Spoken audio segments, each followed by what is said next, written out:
I know.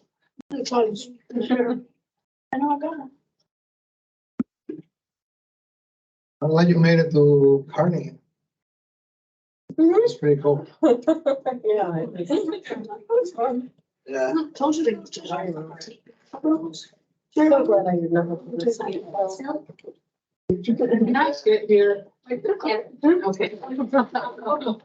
Until we move it. Well, that's fine. How have you been? I mean, all right. Good. Now, are you still down at the Hastings area or? It was how I was.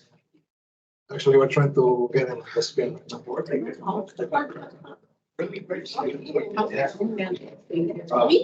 All right. Good, honey. How are you? It's really good to see you. It's a little harder out there because it's.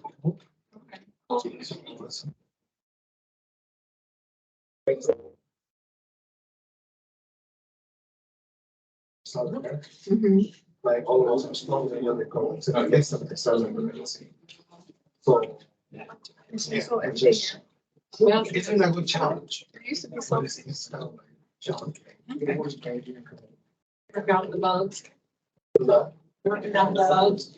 yes, and honestly, at this point in time, You should have the invite for that meeting in your docs from like Psalms. From like. that's great. One way, yeah. It's just a different kind of. You just do that. We serve these 8 things. So Like since it's getting great. yeah, you can get all that. Like sometimes that's what it's like. Okay. Like, that's what they can serve. Something like. No. Outright. Also, just think of somebody there, so there's some. Man. And also, we find somebody, where are you going? Or always on YouTube. So it's. Alrighty, I gotcha. Perfect. Alright. So. Can you hear us? Really good though. It's been really good. Got If anything, it lets us understand on what we can do for the insurance and stuff like that too, for like the, like you said, insurance voice for like. Honestly, say if I'm not there with you. What like, what's up? One of the days in next year, yeah, I would go back for us. So I get there was markets. Okay. Eventually, we'll like. So. Hey, Brian. I think the next place is couple of us. Actually, he got this. It's all. So it's somewhere that's a little almost.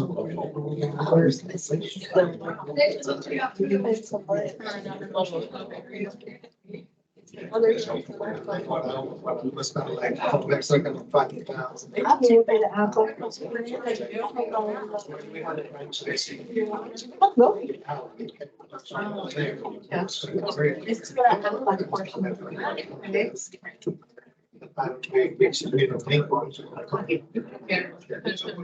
Sorry, see it all.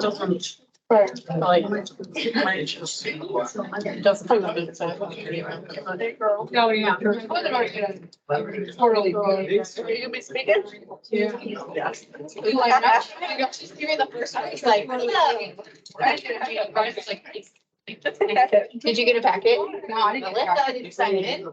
I signed it at the front desk. Did you get a raffle ticket and all the stuff? No. Okay. Okay, you're back. Did everybody who's in here have like a And a raffle ticket so far? You guys got one, you two got one. I don't know if they were out there when I came in or not. But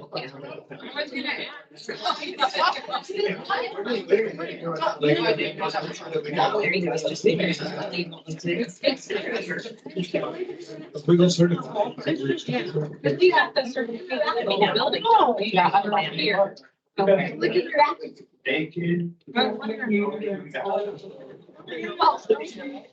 It is what it is. I just had a meeting. So Teresa, you can. Not.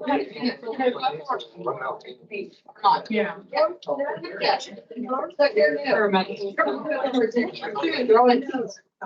I knew I was gonna.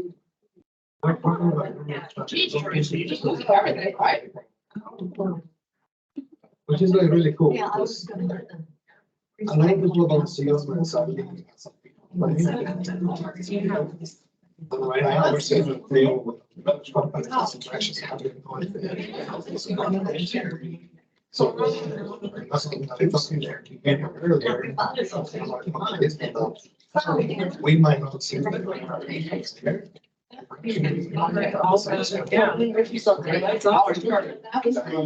you ask me.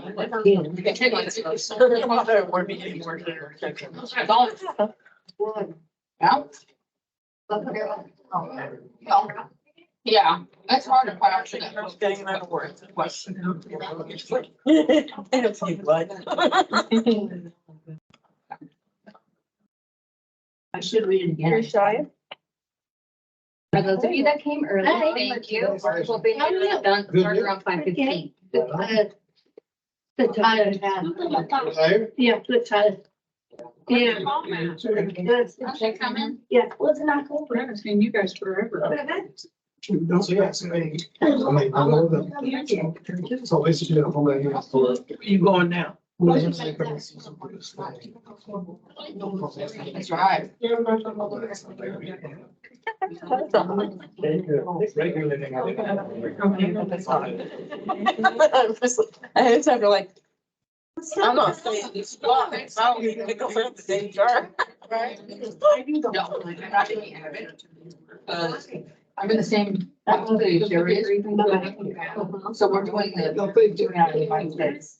So there's no point in taking this 2 rabbit classes back to back. Well, then when I was search group, so it's kind of like.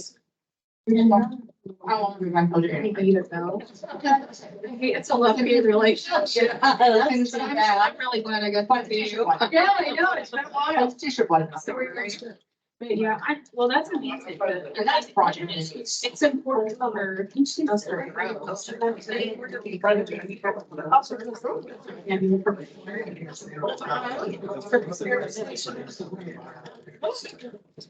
Okay, so.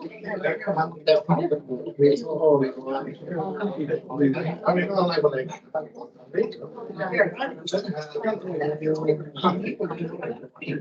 But. We get by, it was right.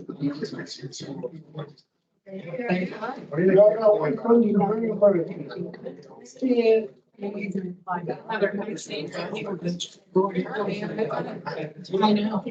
There you go.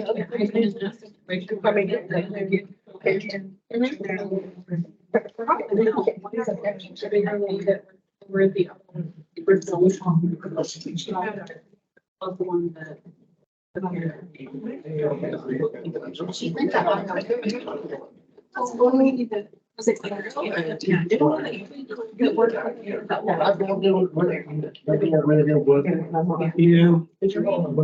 Yeah, I look at. There was an L there somewhere. So it's Teresa, Miss Brandon.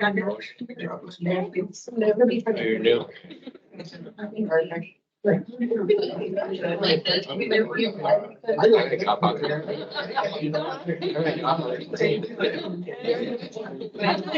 So she's like, oh, this is good. So expensive. Would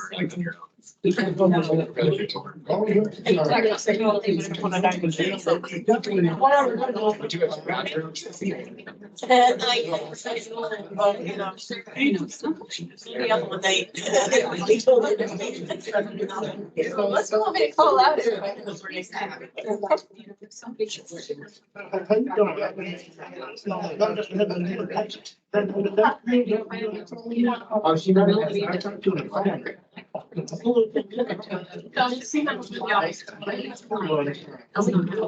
That's your way. Oh, no. Oh, yeah? No, what's up with you? Okay, pizza. I'm done.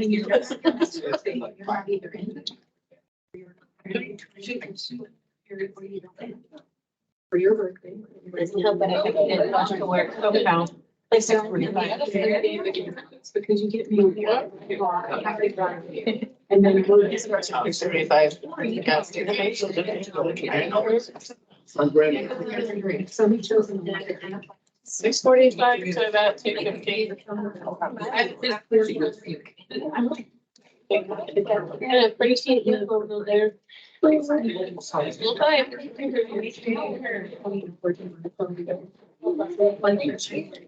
Back to him for what? And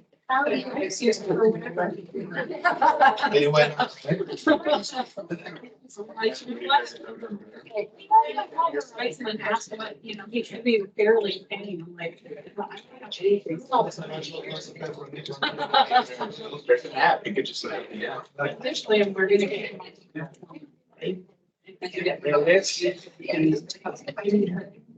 These days. Can you hear us? Yes, I can. All right, how you guys doing over there? Have a good day today. Good. Good. We're good. What are you having for dinner out there? What's for dinner? He can't sandwiches. Sandwiches. Cheers. Yeah, They're good.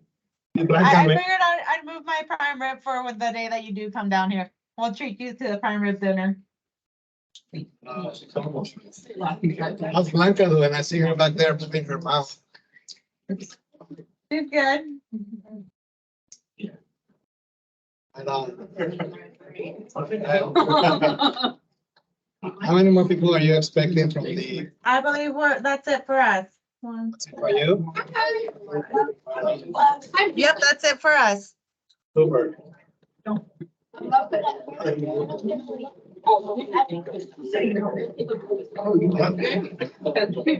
You're scared of it.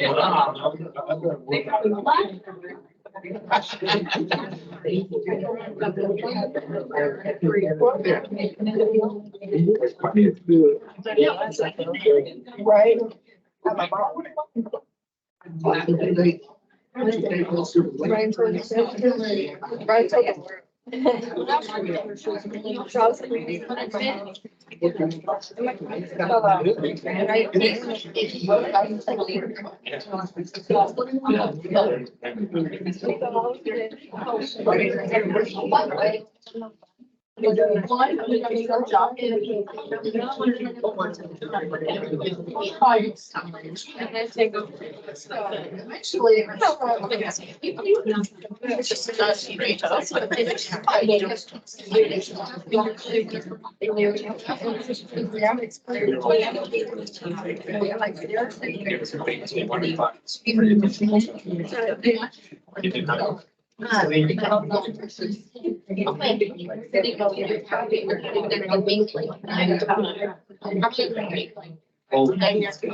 Yeah.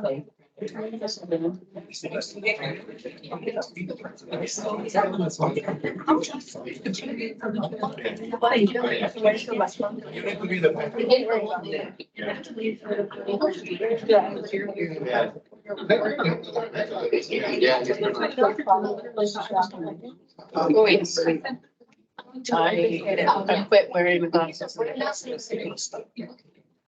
Right.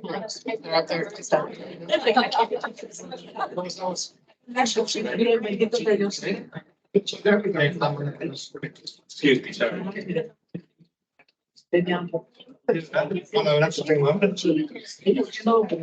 More minutes, I know we're gonna start, so we don't need to get water or pizza. Anything else? Couple more minutes, and then we're gonna start.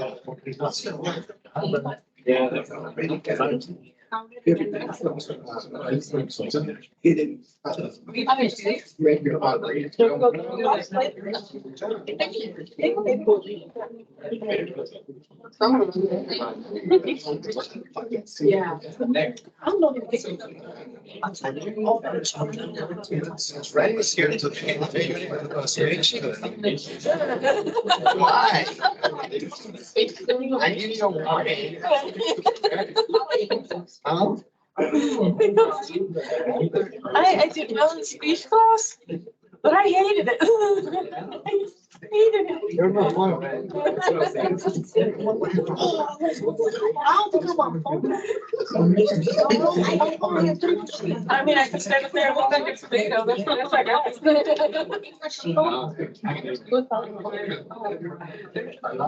He just said no.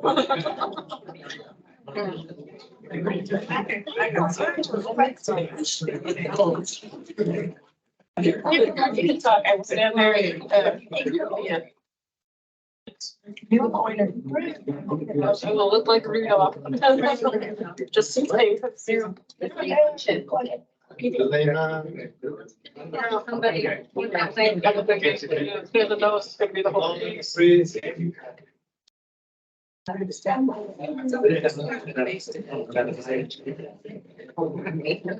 that's it, too.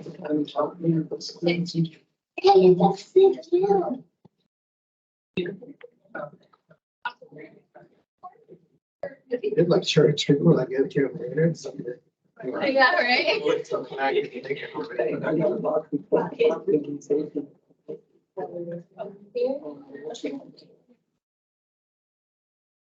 Okay, thank you. Yeah, I haven't seen any of you guys before a while ago. I'm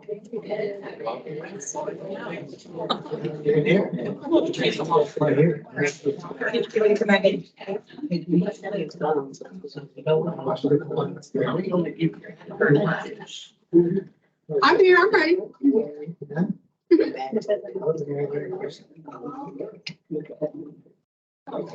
Sorry. Nice, can you hear me? Yeah. Okay. Very good. All right, well, thank you for being here today.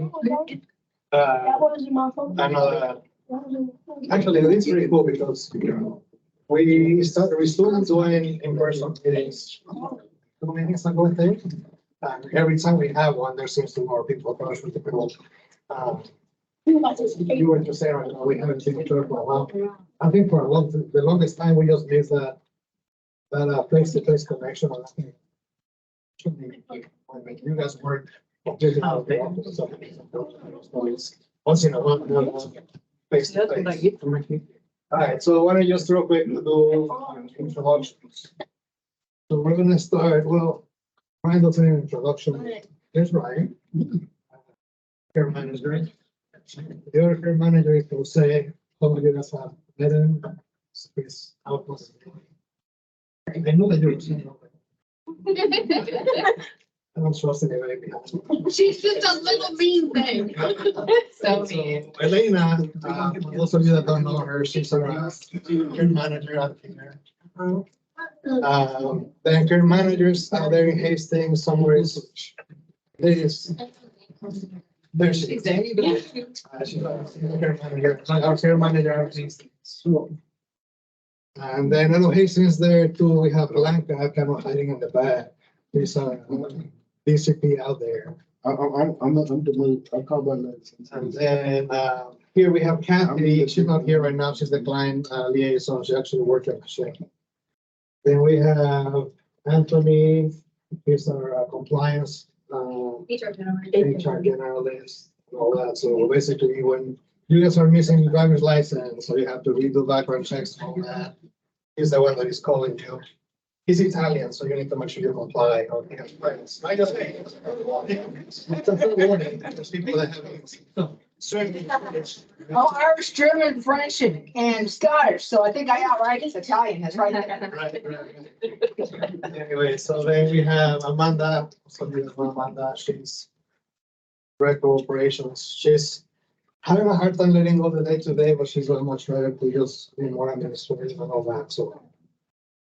With the team right now, the operations team, I was talking about it earlier in the previous meeting that I think right now we have an amazing team. And I know that I said this almost all the time. When we have these meetings. They're going to be talking about compliance and stuff like that later during the meeting, but there's just a lot of things that have come down the pike from the state that we don't even, not necessarily that don't we don't want to do it, but it's like, it's not even coming from us.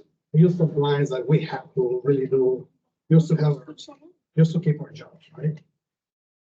We had talked about DVD for the past almost 2 years.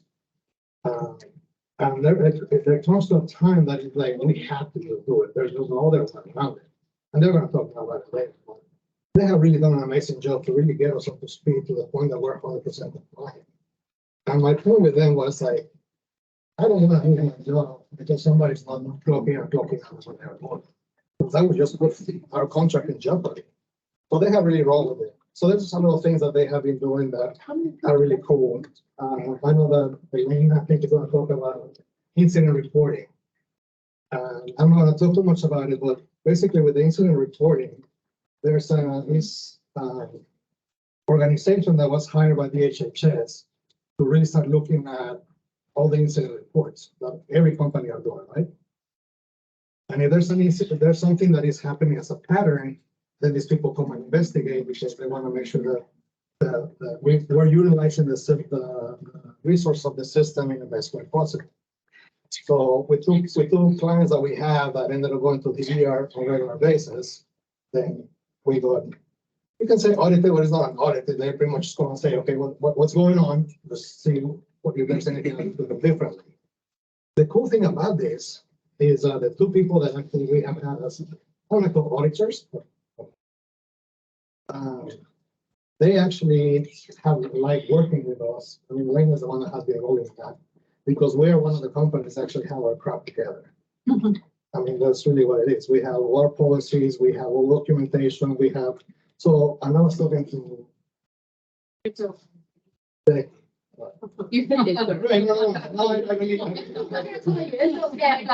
horrible with names, everybody, you know, takes personal.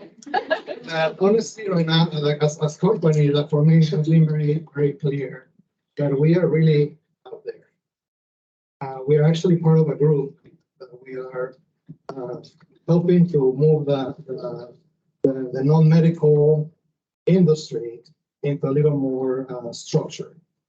There's so many companies out there right now that are just coming out of the stories, treating clients really bad.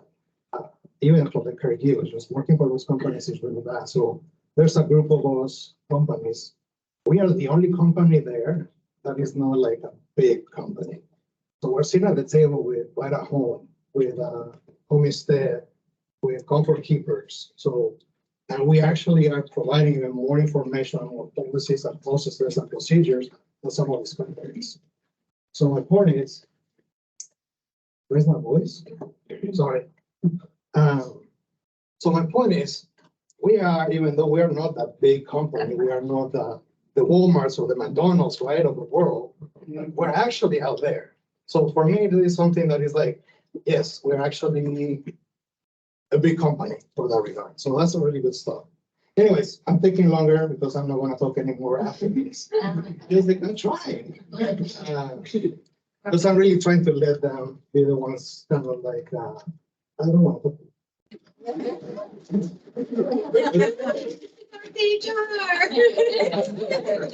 So yeah, so I would say like I'm really letting them roll with it because I trust them and they have, you guys have an amazing operations team that they're gonna be there all the time. And yes, I got introduced to Susan. She's the HR manager. I'm just. I thought he forgot about. And my last thing from we belong to the Home Health and Hospice Association of Nebraska, something. Association of Home Health and Hospice, and What she said. She had to do that at the last meeting. What she said. I got you. Again, about names. I think there's like I think it's probably close to 35 or 40 organizations that belong to that organization across Nebraska. All of those organizations submitted names and stories of exceptional caregivers that work for us. We submitted some, Right at Home submitted some, Comfort Keepers submitted some, so everybody submitted. Just to choose one. Ren. One amazing caregiver, yep. Ren actually was elected as the Glenda, what was it? Hold on. award, nominee award. Good job. So basically what it is just saying that amongst us, we have caregivers that are recognized on a state level. Yep. People- Woo! Red it up.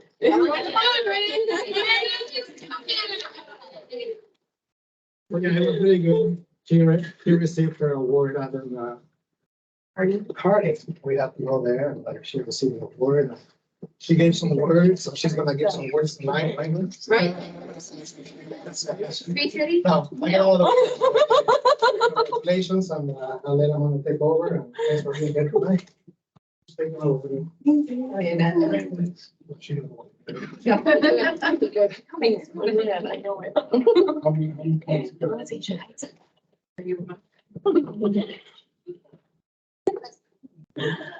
Sorry.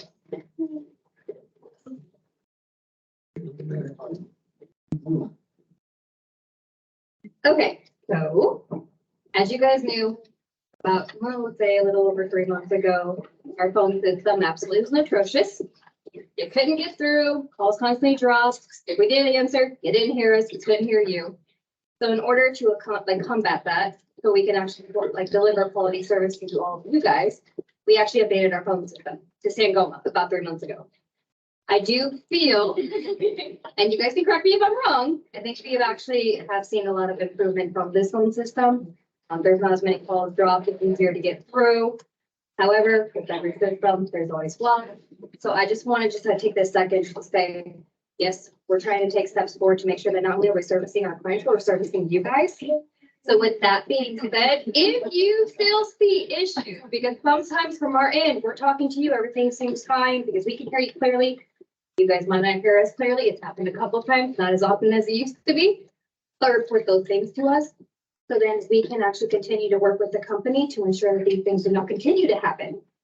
So that's just kind of the big thing on that.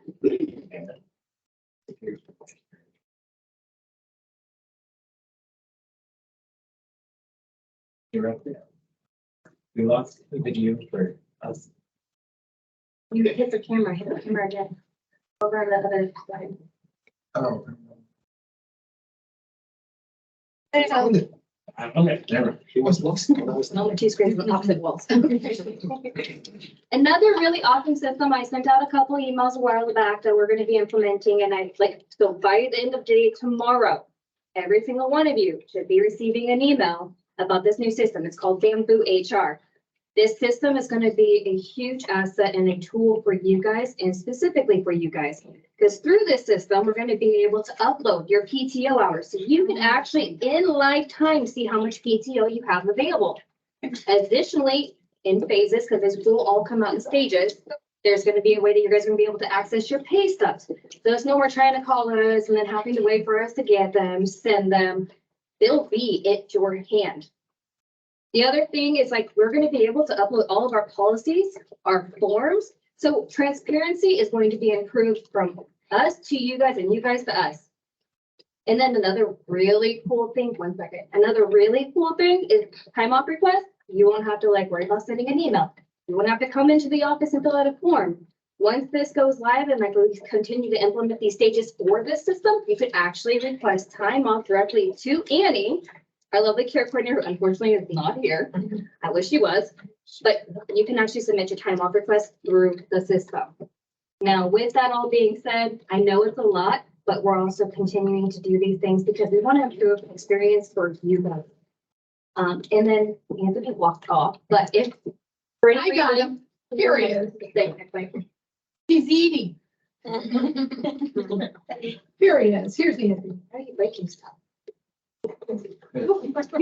So once you guys receive this email, it should look something similar to this. Either it's going to say get started or choose password. You guys will select that, follow the prompt. If for any reason you guys have any issues, trouble, please call Anthony. Anthony will be your point of contact in order to get you logged in. However, any of us can help you. So if Anthony's not available, don't hesitate to reach out to me, Susan, Elena, any of us. We'll get that troubleshoot it just to make sure that you guys have access to this amazing system.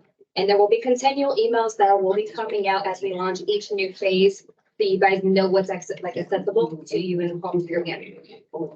Any questions? Yeah. We are able to develop basically technical thing. Am I still gonna be able to get my list of Nelson, or is that gonna change? It's gonna change to where you should be able to print it out. So I'm not gonna see that, no. I'm sure accommodations can be made if there's agreements that are already with accounting or payroll, but that'll all be very specific to each individual. So make sure if there's something additional you want to follow up with. And you would want to follow with Barb. Barb is our coaching supervisor. She was on you. She's here, she's just waiting. She did. Yeah, Barbara's going to catch. Was looking at the door, she went. But yeah, Barb is the lady who's gonna be overseeing the PTO and the payroll. So like she'll be the point of contact for the pay stub. If there's any questions regarding your PTO accrual, however, time off request, as per usual, we'll go through Annie. If you guys don't get these emails, remember, if you have opted out for emails, because I know sometimes it sends you shifts, you need to make sure you have your email updated and it's opted in. So if you're not getting company emails with those things, please come talk to your managers from HR to make sure we have the updated email. So that way you can receive these things. Everyone will be required to make sure that you create this. That's the system we'll be using going forward. So any of those questions, come see us. One more question. Because it's the end of the year and we all like to get our federal money. When are we gonna be looking for W2? Well, let me welcome Susan. So the question, the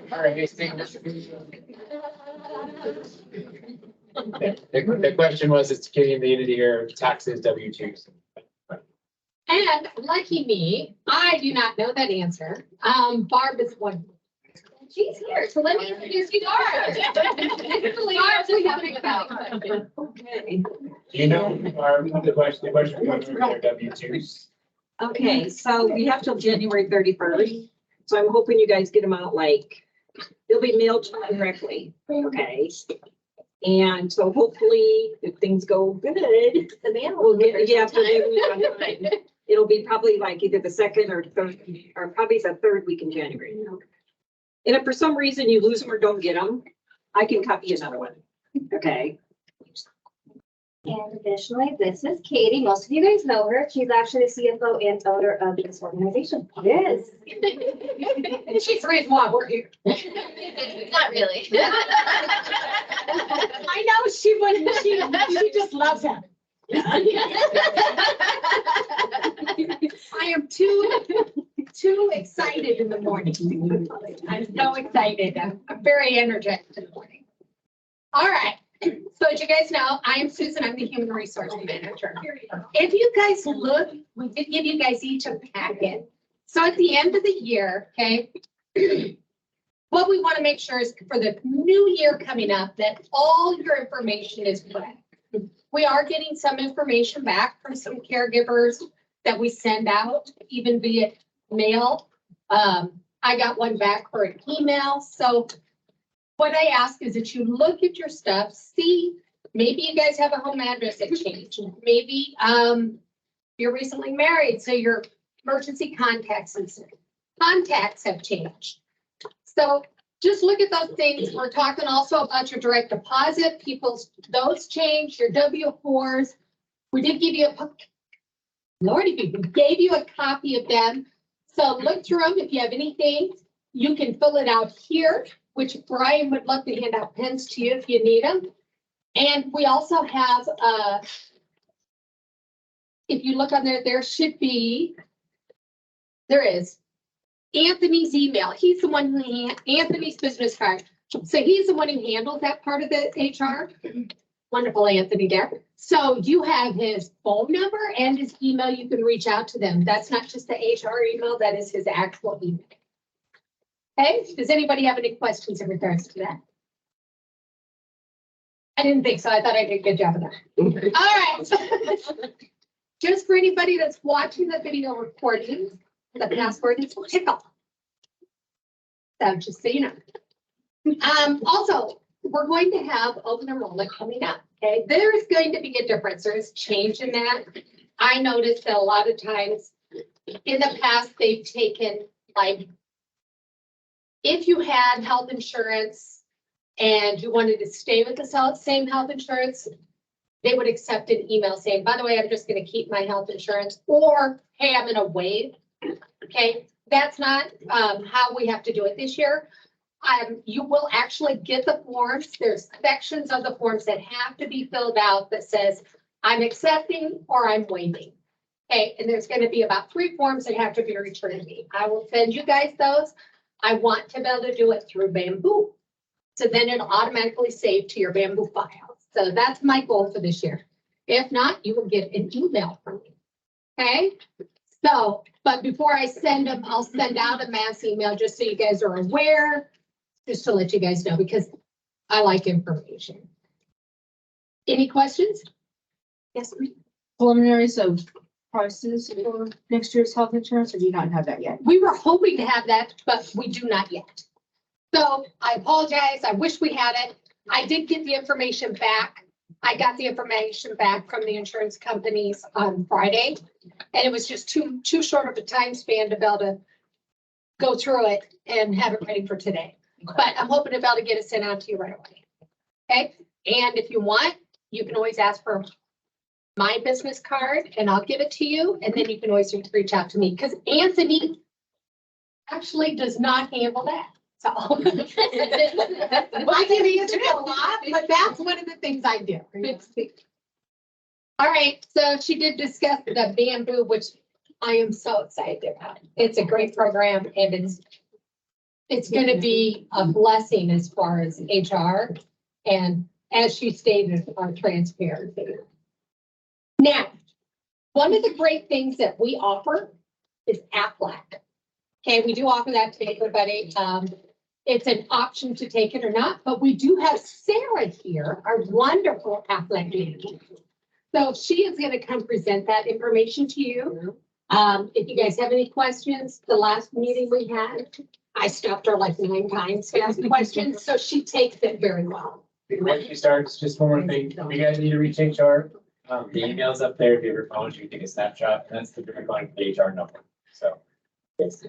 But this email is our general HR email. That goes to, Anthony gets into that anyways. But on the business card, it has Anthony's email. So, and if you want mine, I have it. But this is Sarah. That was it. Hi, guys. Are you a Schroyer buyer? A Schreiber? No, I am not. I, other fryers. Oh, hi, guys. Good evening. How's everybody doing? Good, right? We've got pizza in our belly. We should all be sitting pretty happy, right? Good deal. So like Susan said, my name is Sarah and I'm your guys' Aflac benefit consultant. So with it being open enrollment, of course, that means it's an open enrollment for your guys' Aflac benefits now. Hey, Elizabeth. I just emailed over to you a virtual landing page. Okay, perfect. Wanted to make sure you got that, girl. Thank you. Good. So with it being open enrollment, we're just going to spend a little bit of time going over your Aflac benefit program that the company makes available to you. Okay. Of course, Aflac, it's just one of the company benefits that they offer to you. So you've had a number of changes included with your policy options. So like I said, we're going to spend a little bit of time going over the changes, what Aflac is, how it works. Okay. And like Susan had mentioned, okay, guys, if you have a question, right, as we're rolling through this, please throw your hand in the air, you know, ask it. Don't be afraid. Like she said, she asked about 9,000 questions in the first meeting. Okay, so don't worry. If you've got a question, be sure to ask it. It's likely your neighbor has it too. Okay. So what I want you to do, guys, is go ahead and look where it says why voluntary benefits. Okay, this is where we're going to start. This is a nice overview as to how all of your Aflac policies are going to work. Okay, like I had mentioned, your Aflac benefit program is just one of the benefits that are offered here at Caring for People. Okay, You guys can scan the QR code here. I'm sorry. what's that? Sorry, I was telling my caregivers. Oh, not a problem. All righty, guys. So basically what Caring for People has done is given you guys a menu of options that you get to pick and choose from, okay? But again, they're all Aflac plans, they're all supplemental coverage, okay? So they're all going to function in basically the same way, okay? So that's why we start here. So this is your nice overview as to how all of those policy options are going to work, okay? So looking up here at the top, guys, you see where it says why voluntary benefits, right? Now that might be a question that you're asking yourself, like, why do I need voluntary benefits? Why do I need supplemental insurance, right? Maybe you're someone who already has health insurance in place, right? And you're like, hey, I have health insurance. I know it's going to take care of most of those medical bills. I feel good and comfortable with that coverage, right? Or maybe you're someone that doesn't have anything in place, right? You don't have health insurance. You're living on the edge, right? That's like what we like to call it, okay? But guys, I will tell you, okay, or I should say I have a question for you, okay? Is there anyone in here that collects a paycheck or has bills to pay? Right? Ryan, I was gonna say, I should see approximately 25, 30 hands in the air. Otherwise, Amanda, you know who you don't need to run payroll for, okay? I'm just kidding. That'll be the one takeaway from tonight. Like Aflac said, don't pay your people, right? Don't worry about that, okay? But honestly, guys, think about that. If you have bills to pay, if you collect a paycheck, that's all of us, right? Don't get me wrong. You guys have a very rewarding job. You love what you do. You care for others, right? But ultimately, the reason why we all have a job is because we need that paycheck at the end of the week. Because without it, our bills are going to be in trouble, right? So if you fall into one of those two categories, you collect a paycheck or you have bills to pay, honestly, Aflac is insurance for you, okay? Now, the reason for that is because, like I had mentioned, it's not health insurance, okay? Health insurance, we all know how that works, right? It's intended to pay doctors and hospitals. When you go to the doctor, you give them that card, they're going to bill the health company pays whatever they're going to pay, and then we get a bill for the rest, right? The whole purpose of your health insurance is to pay providers. But the purpose of your Aflac benefits is to pay you when you're seeking treatment, to make sure that if you get hurt, if you get sick, you're going to the doctor, God forbid it's something major, right? And your ability to work is impacted. Your Aflac benefits are there to make sure you have money coming in to just help with bills at home. Okay, guys, that's why we see on here, see on the far right-hand side where it says out-of-pocket medical expenses, okay? Now, again, regardless of where you fall on that spectrum, maybe you have health insurance, maybe you don't have health insurance, maybe it's great health insurance, maybe it's terrible health insurance, right? It doesn't matter, okay? Typically, when we go to the doctor, there's an out-of-pocket cost that comes back to us, whether it's a co-payment or a deductible. So you can always use the money you get from Aflac to put towards that medical bill. The flip side to that, though, guys, is that you do not have to, okay? Say you do go to the doctor and it happens to be covered by health insurance, 100%. Maybe you've met your deductible for the year. Maybe it was something that was just 100% covered. Doesn't matter what the reason is, okay? You still file that claim with Aflac because Aflac pays the benefits that are included in your plan, and you can just use that money for bills at home. Okay, guys? Honestly, I would say this right here is really where most of our employees, most of our caregivers are utilizing their Aflac benefits just to help recoup lost wages, to make sure you have money coming in when you're seeking treatment, supporting that paycheck and paying bills at home. Okay, guys? What's that? We are going to get into that. We're coming. Stay tuned. Sarah, Yes, ma'am. I've had for a long time. Do I need to update with you?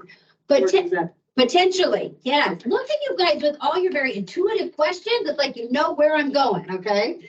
Yes, we are going to get into that because we've had a number of changes within your guys' policy options here this year. So for those of you guys who are enrolled, who have been enrolled for a while, it might be worth taking a look at converting your policy, right? Now, there have been some changes that just are applied to your coverage where we don't have to convert it, okay? So to that point, guys, we will be doing individual follow-ups here this week for everybody, right? So whether you're enrolling, you're waiving, we have to have everyone sign off either on your payroll authorization or your waiver form, okay? So you get to see me again. Lucky you guys, I know. All right, so that's really where we will dig into as to what changes we need to make, okay? Especially for you guys that are currently enrolled, okay? All right, so a couple things to keep in mind down here at the bottom. This applies to all of your plans, okay? First and foremost, like we talked about, benefits are always paid to you. Never paid to the hospital, doctor, provider, anything like that. They're always going to be paid to you, the policyholder, okay? In addition to that, guys, your plans are rate stable. So this is really important, okay? One thing that we know for sure right now is that everything is costing more, right? That is not easy on the pocketbook, okay? One thing you can rest assured in is that your rates with Aflac will not change, okay? So again, for all of you folks that are already enrolled, there's no annual increases. They're not going up, okay? Even if you used your policy this year, that doesn't matter, okay? So don't ever be fearful of that. That's another thing, guys. Through the year, say something happens and you need to seek treatment, please let me know. We help you file that claim to get that return paid back to you, okay? Utilizing your policy, though, That rate's not gonna change, okay?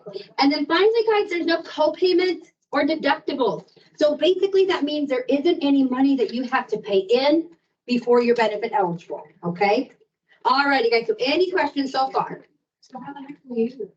What's that? How do we use it? I'm gonna tell you how you use it. Let that page over. Again, all these in 2-minute questions. I appreciate you guys taking the trip with me. Like I said, this is your summary, right? What you can expect based upon what coverage it is that you're enrolled in. Now we're gonna dig into those details, right? How do I use it? What's paid back to me? What does it cost me, right? This is what inquiring minds want to know. Did you have a question there? That's what I was just gonna ask, was, I haven't used it, but I don't know what you're saying is what I have. Okay, perfect, yeah. And guys, that's the other thing too. Again, if you are currently enrolled, right, a lot of your plan options are gonna have physician visits in them, wellness benefits, right? Just basic things that Aflac pays you money back for going and have those done. If you haven't filed anything like a wellness or a physician visit here this year, you all will have a follow-up sheet included in your packet. Mark that on there, okay? Because again, we can do an audit and look back and file any claims that you might have missed here this last year, okay? All right, great. So let's dig into the details, right? Okay, because we're really wondering, okay, we understand how it works, right? Like, Aflac's gonna pay me money, but like for what and how much and how do I get it, right? Like, I'm listening, okay? All right, guys, look it up here at the top here. Your first policy option is gonna be short-term disability, okay?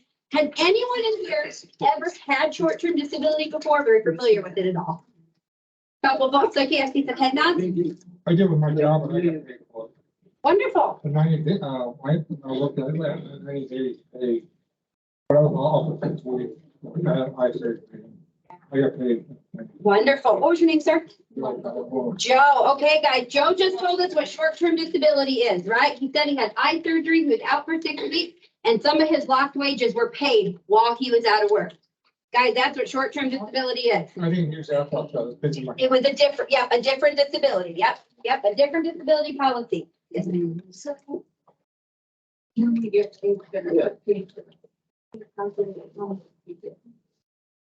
We're coming to that. So let's look at short-term disability, okay? Becky had a great question here, right? How do you calculate? How do we know what's paid back to us? How do the Aflac gods decide what they're going to give to us, right? Well, the good news is, you guys, it is not left up to chance, okay? Or question. You know exactly what is due back to you based on what policy you have in place or based on what treatment services you're receiving. So guys, what I want you to do is grab this piece of paper right here. This is your rate sheet, okay? Pull this out right here. So like I had mentioned, guys, with short-term disability, the easiest way to think about it, it does insurance for your paycheck. That's the easiest way to think about it, okay? Like Joe shared with us, say something happens to you that your ability to work is impacted. Maybe you have to have surgery. You're going to have a baby. You're in a car accident. You're diagnosed with a serious illness. Something happened that the doctor says, okay, Becky, till this is better, healed, or well, you are not able to return to work. So guys, if you're not here working, right, are you getting paid? No. Oh, exactly, guys. So, and that's a problem for our bills, right? Our bill collectors, they do not care whether you're having eye surgery or whether you were in a car accident. They come due at the first of the month, right? So that is where your short-term disability comes into play, okay? Now, short-term disability is going to pay you a lump sum benefit amount each month that you're out of work for your determined benefit period. So guys, if you're looking at the top here, see where it says short-term disability, right? On the far left-hand side, it says 3 months. So you get that lump sum benefit amount each month you're out of work for up to 3 months, okay? Now, guys, what I want you to do is see where it says annual income. You want to go across that line and find about what you make in the year, okay? If it's higher or lower, don't sweat. Again, in those individual follow-ups, I can pull that number for you, okay? But you want to get as close to that number as possible. So this is what you make in the year, okay? The number right below that, that is the lump sum benefit amount that you are going to receive from Aflac each month that you're out of work. Okay, guys? Now that number, it's about 70% of your income before taxes, okay? Where that comes from, right? It's not the Aflac gods, okay? I say that in jest. Actually, where it comes from is the IRS. That's the max amount that they say any insurance company is allowed to pay you. So you know if your ability to work is impacted, that lump sum benefit amount is paid to you each month that you're out of work for up to 3 months, okay? Now, the last thing I want to draw your attention to, see here where it says elimination period, accident, sickness, okay? Who knows what an elimination period is? Where don't get coverage because they're still working on getting. You're almost there, Melissa, almost, super close. Guys, an elimination period is basically a stupid insurance term for when you're considered benefit eligible. Yeah. Right? When you're eligible to be paid that benefit, okay? So see here where it says 07.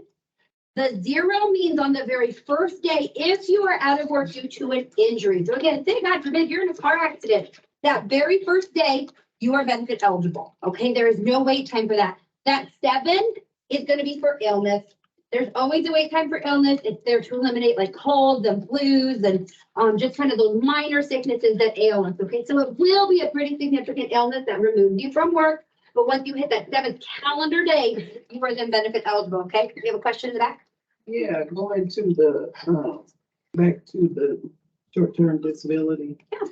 And your income, like I get social security also. Does that include my social security plus what I make here?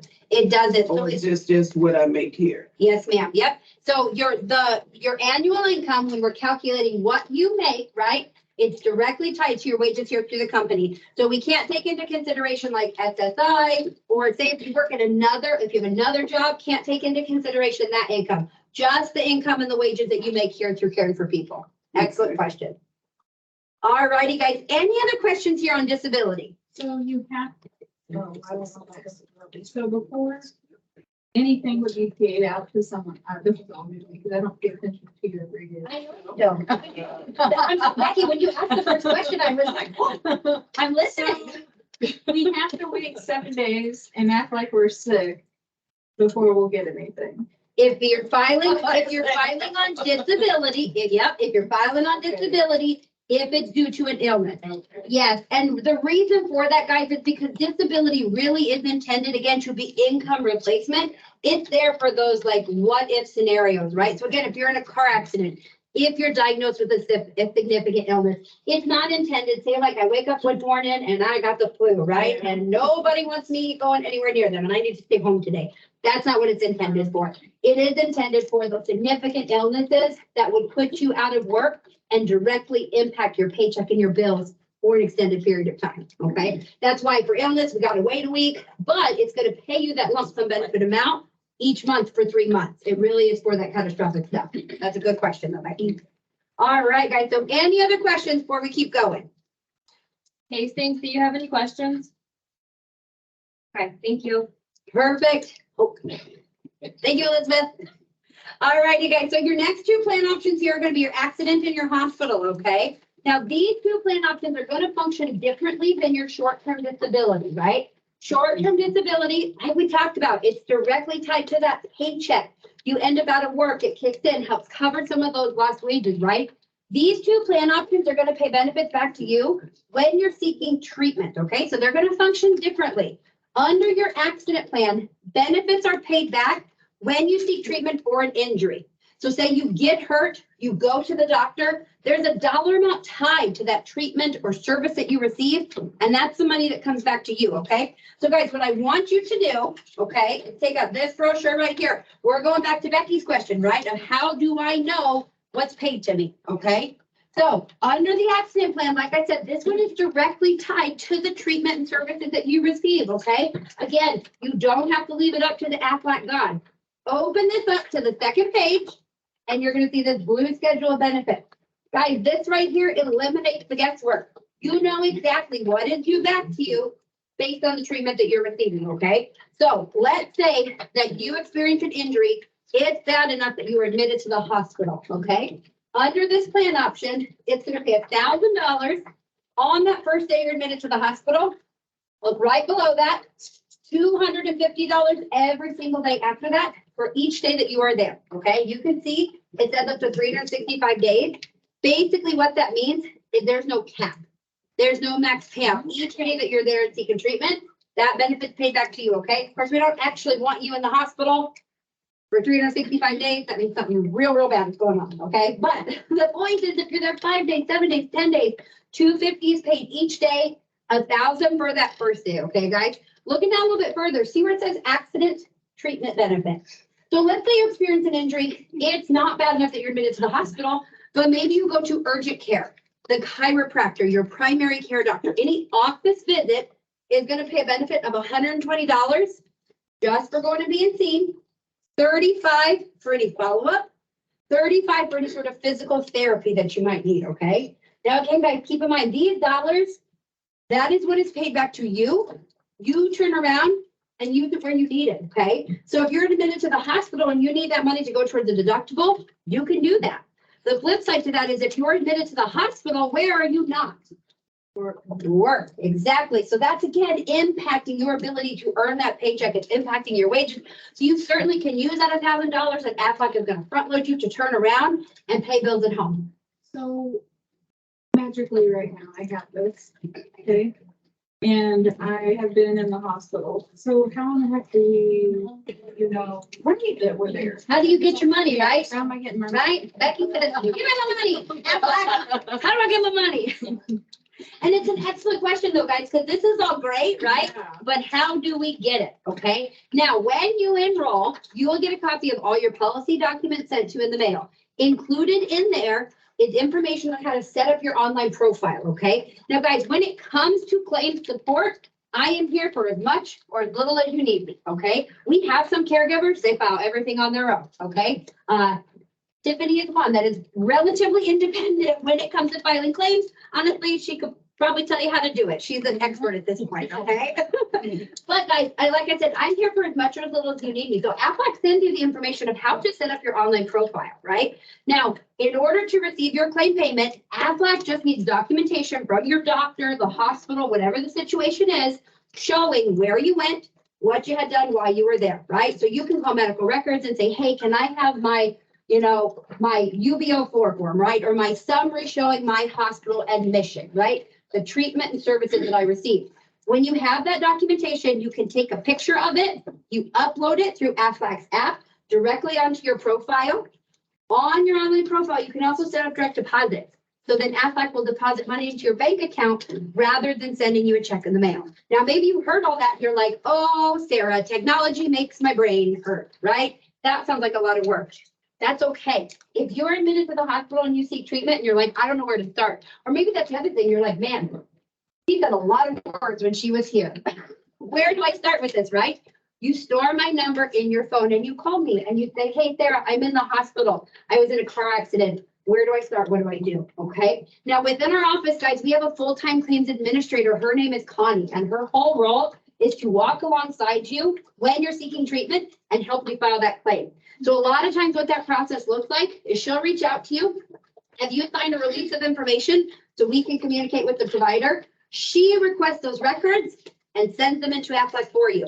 Now, I always encourage everybody still set up your online profile, okay? The reason for that is because then you can see those claims in real time.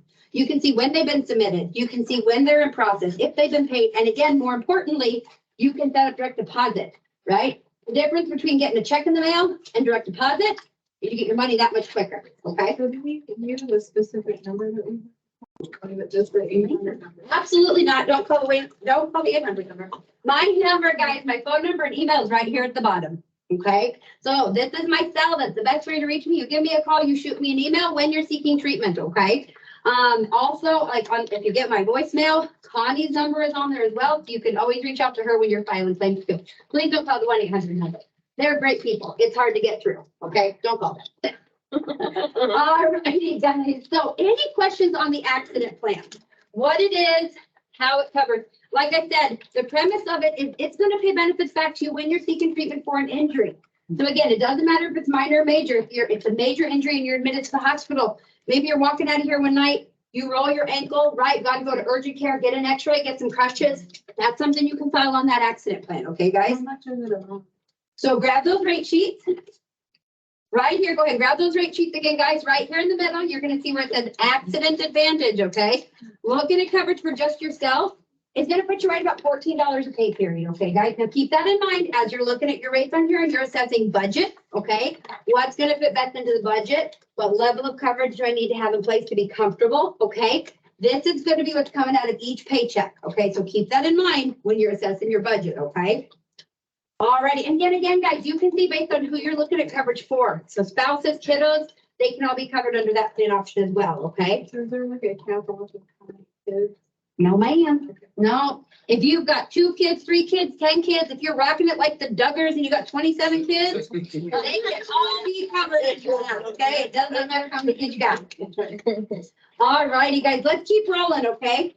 Next here, we're gonna roll through here pretty quick, like it's gonna be your hospital plan, okay? Like I had mentioned, your hospital plan works just like your accident plan, right? You seek treatment, there's a dollar tied to that treatment or service, that money comes back to you. Guys, the biggest difference with your hospital plan though, is that it's also going to pay benefits back for illness, okay? So again, if you're looking for more of a holistic plan option, one that's gonna pay benefits back for whatever reason you're seeking treatment, whether it's an injury, illness, maybe it's maternity, mental health, guys, actually, mental health treatment and service is now covered under your hospital policy. So that's gonna be the route that you wanna go, okay, guys? Your accident plan is great. Okay, don't get me wrong. It is very, very comprehensive. There's very few limitations to that plan option, but you need to keep in mind it's only going to cover you for injury, okay? Hospital is a very holistic plan option, pays benefits back for whatever reason you're seeking treatment, okay? So go ahead, open up that brochure, guys, here really quick, like second page where you see that schedule of benefits, okay? We won't roll through all of them, but I want you to be able to see where you can see those details, right? Again, there's no guesswork. You know exactly what's due back to you when you're seeking treatment, okay? So same thing at the top where it says hospital confinement. If you're admitted to the hospital, pays $1,000 on that first day. Your physician visits are in the middle here. You get $25 back on each one of those, okay? And like I had mentioned, that's any reason you're in front of the doctor. Injury, illness, maybe it's due to mental health treatment, doesn't matter, okay? And then finally down here at the bottom, it's gonna be that surgical benefit and your daily hospital confinement benefit, okay? So keep in mind, guys, this is where you can see exactly what's due back to you, okay? Again, this is when you can cover your family on spouses, kiddos, they can be covered under this, okay? Any questions, guys, on your hospital policy? Wonderful. We're gonna keep going then, okay? Real quick, like for the sake of time, your last couple plan options here are gonna be your cancer, life insurance, dental, and critical illness, okay, guys? First, with your cancer plan, this one's really self-explanatory, right? It's gonna kick in and pay a benefit back to you upon the diagnosis of cancer, okay, guys? Very frankly, this is one of those plan options. You wanna take it out, you wanna pray you don't have to use it, right? File it in the back of your head, okay? But it for sure is a plan option that you wanna have in your corner in the event that you have a diagnosis of cancer, okay? Yeah, we're coming to that. Don't get ahead of me, Becky. I'm sorry. All right, guys, remember with that cancer plan, okay, this is what we refer to as the disease specific plan, okay? So benefits are activated should you experience a diagnosis of cancer. The most important thing you need to know, guys, with that cancer plan is the majority of your benefits have no lifetime max, okay? So guys, when we're looking at things like chemotherapy, radiation, immunotherapy, days in the hospital, surgeries, prescriptions, right? Those are really standard forms of cancer treatment, okay?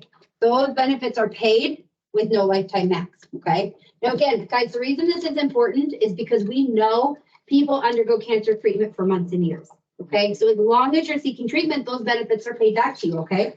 Another fact that you guys might not know is that cancer is the leading cause of medical bankruptcy, all right? And that includes people who have health insurance, all right? But the reason why we see such an impact to that is because of the comprehension, right? The level of treatment that people receive, and also the length of time, okay? So again, cancer is one of those critical illnesses. It's reasonable, guys. If you experience that diagnosis, it's going to impact your ability to work, which in turn affects that paycheck. So it's not even just about the out-of-pocket medical expense, right?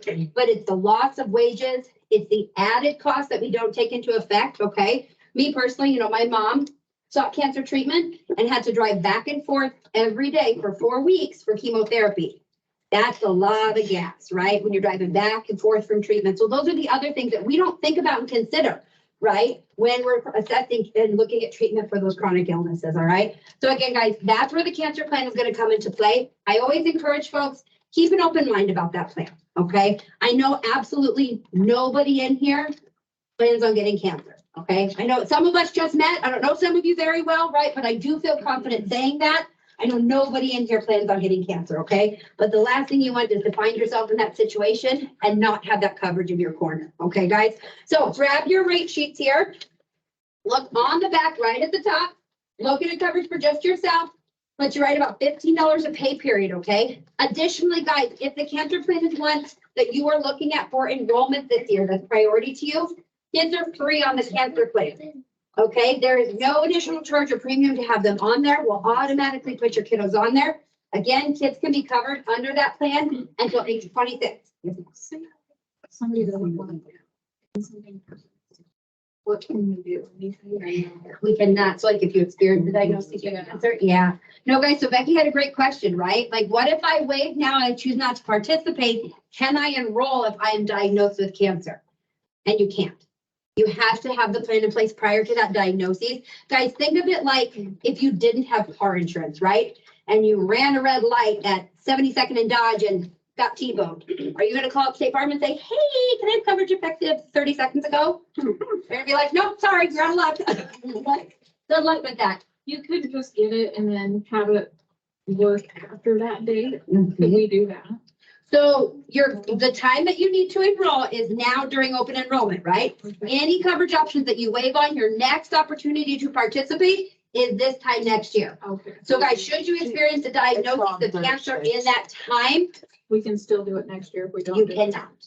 No. Once you experience that diagnosis, once you're diagnosed with cancer, the house is already on fire, right? So you have to have that plan in place prior to a diagnosis, okay? Yeah, so if you say you're diagnosed this year, you won't be able to enroll next year, okay? All right, guys, any other questions here regarding your cancer plan? Wonderful. Okay, guys, your last couple plan options here. First, with the life insurance, guys, if this is one that you're looking at for enrollment, please mark that on your follow-up sheet, okay? You won't find a rate or rates for your life insurance in there because it is subject to age, how much life insurance you want, and whether or not you use tobacco, okay? I would say most caregivers though, depending on your age and your tobacco status, come in between $5 and $20 a pay period, okay? Now, the reason why it's a good affordable option is because it is a group plan, okay? So it's cheaper than something you're gonna get on your own. And guys, it's guaranteed issue. Okay. So this is important because this means that if you have some health stuff going on, if you take medications, none of that matters, okay? Either one, you get a pick. Good question, Joe. Joe had asked, is it term life or whole life, right? You guys get to pick. So it's guaranteed issue up to $50,000. You can do anywhere between 20 and 50,000. You can pick how much and what type of policy you want, okay? Guys, the dental here, keep in mind, is gonna be supplemental. So if you participate in the Delta Dental through the company, don't mind this. This is a good option if you don't participate in that or if you're not eligible. Again, if you have an interest in that, mark that on your follow-up sheet. We can dig into the details of that in your individual follow-up, okay? And then last but not least, guys, is gonna be your critical illness, okay? So critical illness is gonna be another disease-specific plan, okay? Just like we talked about your cancer, right? Those benefits are activated upon the diagnosis of cancer. Your critical illness, though, guys, is gonna be heart health focused, okay? So say, God forbid, if you experience a heart attack, a stroke, sudden cardiac arrest, you have one of those heart-related events, Aflac's gonna pay out a lump sum benefit of $7,500 for that first event, and then continuing care benefits while you're seeking treatment, okay, guys? All right, so grab those rate sheets one final time. On the back here, you're gonna see those rates for your critical illness and your dental plan, okay? All right, guys, any questions on anything that we've gone over so far? If we don't want a spouse, if we don't want to pay for a spouse, can we pay for like? I was gonna say, Becky, if you don't want yourself, I can't help you with that. But I get you, girl, I get you. So like if we have a parent live with us, can we have them on and, or is it just spouses? Yeah, so I know. So guys, you do get to, of course, elect your coverage level, right? So spouses can be covered if you like them enough. Becky, the jury's still out over here, right? Well, Kiddos can be.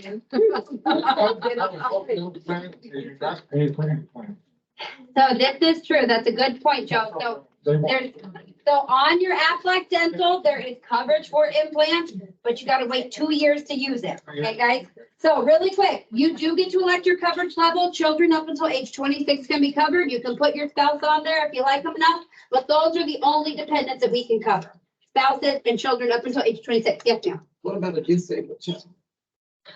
If they're under the age of 26. Once, so once they're over the age of 26, we can't cover them anymore. Okay, because I know some insurances will cover them as long as they're disabled. Sure. Right. Yeah, yeah, So that would be good for me. right. All right, yes, ma'am. Okay, I have a full-time job outside of here, and we just found out that they're going to be doing free outside also. I know, I was very excited to hear this, but is there any way to compare the two plans? Do you have access to both plans? I sure do. Right on your sheet, and let's take a look at it, okay? All righty, guys, any other questions before we wrap up? Wonderful. So guys, the last thing I need from you, remember, is that little quarter sheet of paper. This is your follow-up sheet, okay? Guys, this is not your application. This is not your waiver form. You do get to see me again. Lucky you guys. So please fill this out. Give this back to me, okay? This is going to help me schedule, coordinate follow-ups with you. Tell me what it is that you need. For you guys that are currently enrolled, you can see on here where there's a couple extra questions for you. If you haven't filed your wellness for this year, you have a claims question, you're needing to make changes, go ahead and mark that off. My lovely pen man over here, he's got pens for everybody. Yes. And then Hastings, Sarah will actually be coming down to visit with you guys individually and then. Oh, absolutely. And tomorrow afternoon, our human resource manager will be down there and then she'll have all the brochures and documents that you talked about that day. Well, you gotta make it choose next year. So as you heard, tomorrow afternoon, Susan will be here with the brochures and everything else in regards to the Aflac benefits. Sorry, Elizabeth, can you repeat that?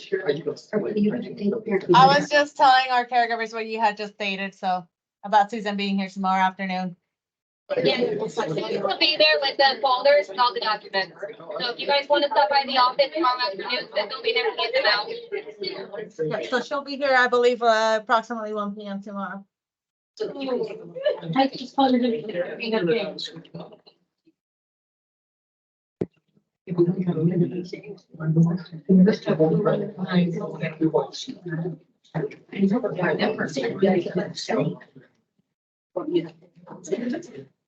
more information. No, I'm trying for the initiative.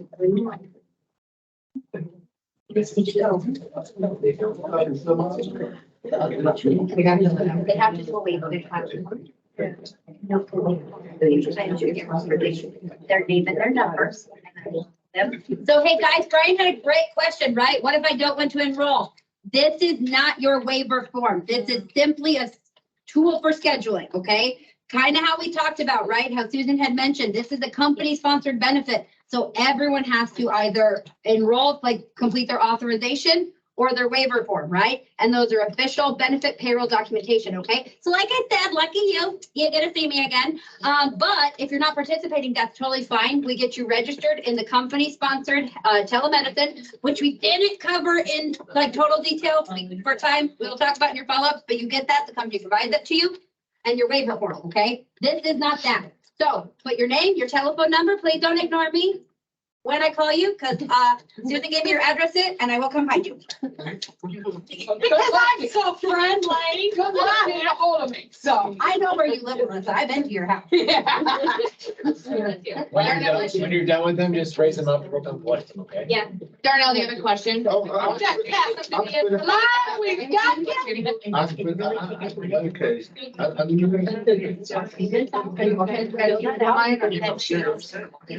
You don't have to accept it, Darnell. Because this is you. I just want you to know that I'm giving back. I started at 5. So you gave me all of it. So long. Wait a minute. Now that's a long.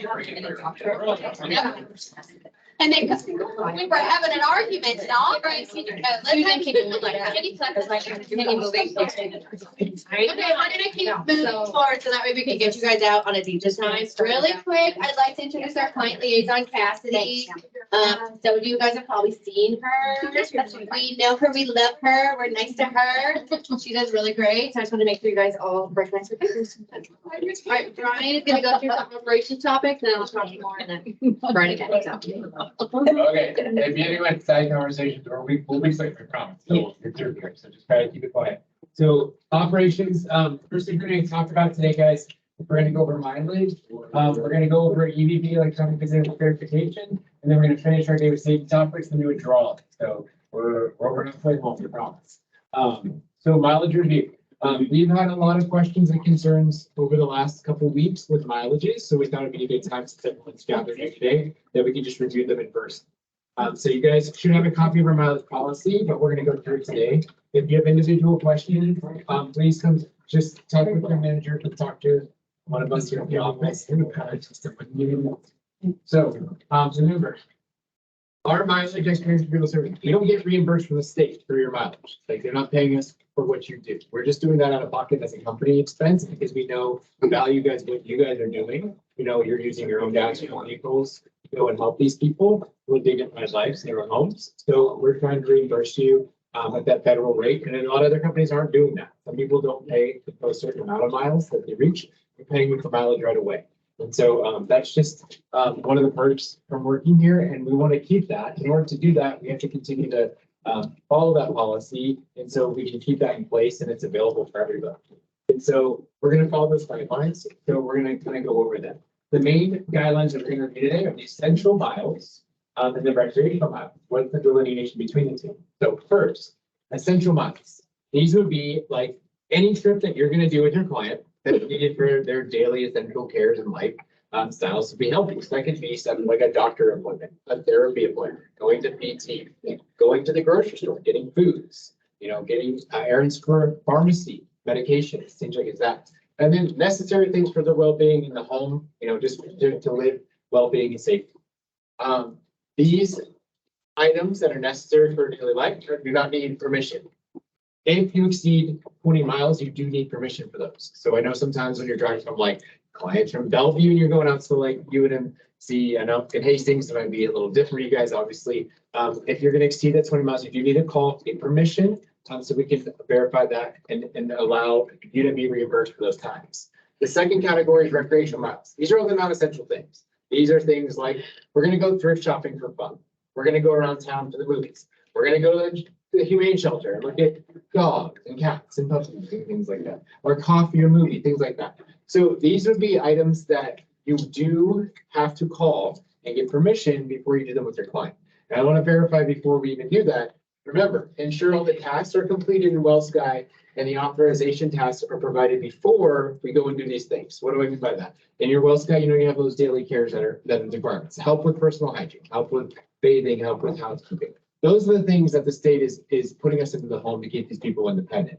Those things have to be completed before we're going off and doing these personal fun days. So like if you, at the end of your shift, haven't done any of those necessary tasks, have you helped with personal hygiene, housekeeping, they're all those, but you guys have gone to the main shelter, to coffee, that's a problem because we're not getting paid to do those things. I encourage you to do those things. I want the well-being of all of our clients, you know, to be healthy mentally, physically, spiritually, but you have to focus on those items. So we need those to be the priority for your day. What are those ideals, the ideals to help them be safe and in their homes? So if you do those recreational things, just be sure that you ask your permission before doing those things, and we'll gladly help you out and accommodate those things.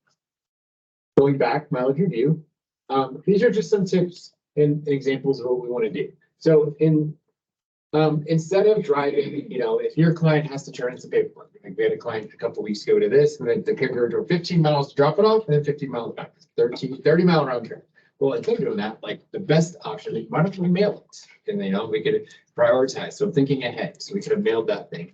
Plan efficiently to coordinate trips around town. So I know some of our elderly clients, they might want you to go to Aldi's for strawberries and Walmart for milk and Hy-Vee for this and that. So that is too many trips. We need to consolidate that. So if we're going to be out in Western Lawn for a doctor's appointment, let's think ahead. Let's go get the trips and those things on the way there. So we're not driving multiple places around town. Let's be smart and efficient in how we use those miles. Consolidating those trips, you know, keeping essential lists through the week. I do care every week. It's really annoying when you just go to Walmart and the next day someone forgot to put toilet paper or milk on there and you're trying to get your client your things and they're all out of it. So keeping a list handy, like Thanksgiving is next week, right? So having a Thanksgiving list, you're not just gonna go to the grocery store and wing it. You're gonna think about, I gotta make turkey, I gotta make mashed potatoes, I gotta make this. Have that list, be organized. So when you get there, maximizing your time of that trip, you can get all those items. You're not having to make multiple trips through the week. That makes sense. So just doing that, and then plan ahead, plan ahead for those meals, plan ahead for those things you want to do. A lot of our clients have meal plans. It's really good to have that. So when you're going to the store, you can buy everything you need at that time, and you're not having to make multiple excessive trips through the week to some of these things. Also, we're the bad guys in this. So I know it's hard sometimes when your clients want to do these fun things, but you guys are not Uber Eats. You're not just going to drive around and get food for people. We're also not taxi cabs for their fun. We have a job to do. We're abiding by those Medicaid restrictions. So if you have issues, particularly with your client, mileages, you're concerned about it, come talk to us. Let our care managers have a conversation with that. I know it can be uncomfortable for you to enforce those boundaries. That's why we're here. That's why our managers will be gladly to help you out and to take over that conversation. Any questions on the mileage? Melissa? Okay, 2. 1, yes, it's fast food. Like, we need to give you a heads up when I'm cleaning house, because when I clean house, I shut down my kitchen. Okay, so yes, anything that's recreational, I need to know about. Okay. Additionally, if I don't know about it, I get a weekly audit. So I get to see all of the mileage that's inputted. If I didn't get a phone call, it's subject to not be paid out. So make sure that you guys are communicating with me. This is something we want to continue doing. It's gotta be a little bit more efficient with our times, okay? So no 5 times a week we're going to the grocery store. Not more than 1 thrift store a week, 1 pantry. We are getting pretty excessive amounts in numbers. Reminder that it's essential transportation as part of the waiver, okay? So if we're going to the movies and went through a car wash for fun, that is not essential transportation. Yes, Kim? Yeah, what about, dog park? Dog park, that is another non-essential transportation. From here on out, Kim, I'll be getting phone calls from you. That reminder right here. This is not up to you as caregivers. This is up to us as managers. And so please, let us be the bad guys. Let us talk to the clients, okay? Melissa, sorry, question number 2. Okay, 2, haircuts. Haircuts. Essential or non-essential? Just call me essential. I would consider that one essential, but then again, I need to know about those things. If you're going all the way to Lincoln for Oh, haircuts, I'm not paying. But those types of things, absolutely. Additionally, if you guys don't put in your mileage, you won't get paid. Okay, so I can't go back and add mileage or anything like that. So mileage at the end of your shift, okay? And on the flip side of that, some people are not putting in mileages. Oh, Brian, I don't know how to do that. Come talk to me. What's the federal rate, 62 cents? 65. Yeah, that's money right now. I know gas, groceries are very high. So if you don't know how to do this and you need the explanation or how to use Google Maps to document it, please come talk to me because that's money out of your pocket. You guys deserve every dollar you make. So come talk to me if you're one of those people who are struggling with this. Either or, right? Every time I take my client bracket, I add up the mileage. Exactly. You're doing everything correct. Yeah, and like I said, every trip you do, you'll add that up. And and so if you have questions individually, come see us and we'll go through it. Good job. All right, any other general questions, Kim? Yeah, like if the client wants to go to Walmart and then she wants to go Baker's, Call me. okay. Just lay it on me. That's Saying. If Walmart has strawberries, Hy-Vee has milk, Aldi's has blueberries, Fairway has that, and you have a coupon for all of them, we're not going to go into 4 places. Okay. We're going to consolidate and we can be the bad guys in that relationship for you. Okay. That's our goal. And so we can. Well, that's our goal. If it's in walking distance. No. DoorDash. They can do DoorDash or you can have the stuff. Absolutely not. Okay, so Sunday afternoon when I'm doing mine, who do I call? The same number. So after hours line Denise, she shoots that message directly to the care managers group chat. There's always somebody knowing who's calling and who's around. Every phone call that you guys make pops up on my phone, so I know. We just said 234-699. That's the same. 6900. Yeah, every time. So after hours that. Now, please don't call us, ask about your PTO Saturday at midnight. You're gonna get a different answer. Yes. Stuff 8 to 5, please call me. Yeah. This mileage stuff though, after hours, hey, I'm about to enter it. I don't know if I should put it. Call. Yeah. Call and ask. The after hours, Denise, we know her, we love her. She said, hey, Elena, I need you to call Melissa. She's got some questions about mileage. No problem. I'm the on-duty care manager right there. Yep. So we know your individual clients, so this will be tailored to each of them, so we'll take on those questions. We have a rotating schedule with the care manager available at all times. Yeah. So there's always somebody to back up after hours. Yep. Whether it's one of them or Jose, sometimes me, I actually am pretty much on there 7 days a week anyways. So there's always somebody. It's best to call it Elena's day. That's why y'all don't know my days. Okay, any other questions on mileage? I know we're kind of pressing for time. Okay, EVV, this is clock in and clock outs. You guys, you've probably gotten quite a few phone calls from Andy and I from the last couple months, okay? There has been so much improvement in this area, okay? So when Rafael was touching a little bit in the beginning, saying the state is forcing us to do things, the state is EVV, okay? We got a message saying your caregivers are not clocking in and clocking out. Elena, why are you clocking them in and clocking out? Okay, so we've been pushing for you guys as caregivers to clock in and clock out. It's like a regular job. If you are not clocked in and you are not clocked out, you are not getting paid. You have to be on the clock to get paid, just like every other job. Okay, so when you're calling in, you're saying, hey, I forgot to clock in. That's okay. I forget too. I called Annie several occasions. Girl, don't be mad. So she gets it, we know, okay? Client specifics. If you're a client specific caregiver in here, this is more pertinent to you. If you're 15 minutes late to clocking in, you are living there providing care outside of your shifts, okay? I will not go back and say, if you call me at 8:15 and I forgot to clock in at 8, I will literally say, go ahead and clock in now. I'll add 15 minutes onto your time. You will be in the home providing services for your loved one anyway. The state of Nebraska says they didn't clock in, they were not there. We can't prove that they were there. Okay, so that's the point of this. You know, Nebraska Medicaid is forcing us to make sure that our carriers are clocking in and clocking out, just like every other regular job. That kid. I have a question. Love the client, you're picking up the client at the hospital and sometimes you guys don't. Great question. Yeah, sometimes you guys don't answer. So those specific occasions, right? So say you're starting your shift at the ER, we probably told you to start your shift at the ER. So we already kind of know what's going on. We don't answer the phone. Trust and believe, Kim. The second you called is the second that you're getting clocked in, okay? Okay. So even if we miss your phone call, that counts as contact. If Melissa, you called me at 2:40, and I didn't call you back until 3, I'm not clocking you in at 3, I'm clocking you in at 2:40, okay? If I don't get a phone call at all, you didn't work. I can't pay you.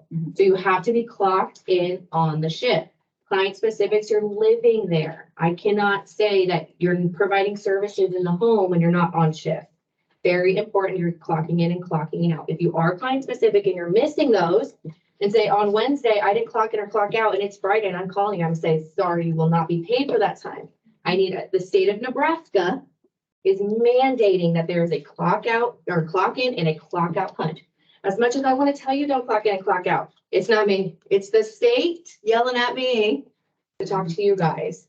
Now, I will tell you, there has been drastic improvement, like literally almost overnight. You guys all came together and it was amazing. It was amazing. I literally used to get phone calls all the time. Hey, can you clock me in? Can you clock me in? I'm outside. Even myself, I wasn't even aware of what I was doing and the stress I was causing the state. So that's why right off the bat, Annie and I, Brian, Amanda, we all kind of banded together, figured out the best kind of solution, and there has been immediate improvement, okay? So our goal, yes, Becky. And I don't have a situation, but I might be. Seems like my husband, I'm on finance executive with him. And when I'm supposed to clock in, he has to go to the emergency room. What do I do to clock in? Just call? Absolutely. So incident reporting, we'll hit that next, but I will already know about it. So we'll get.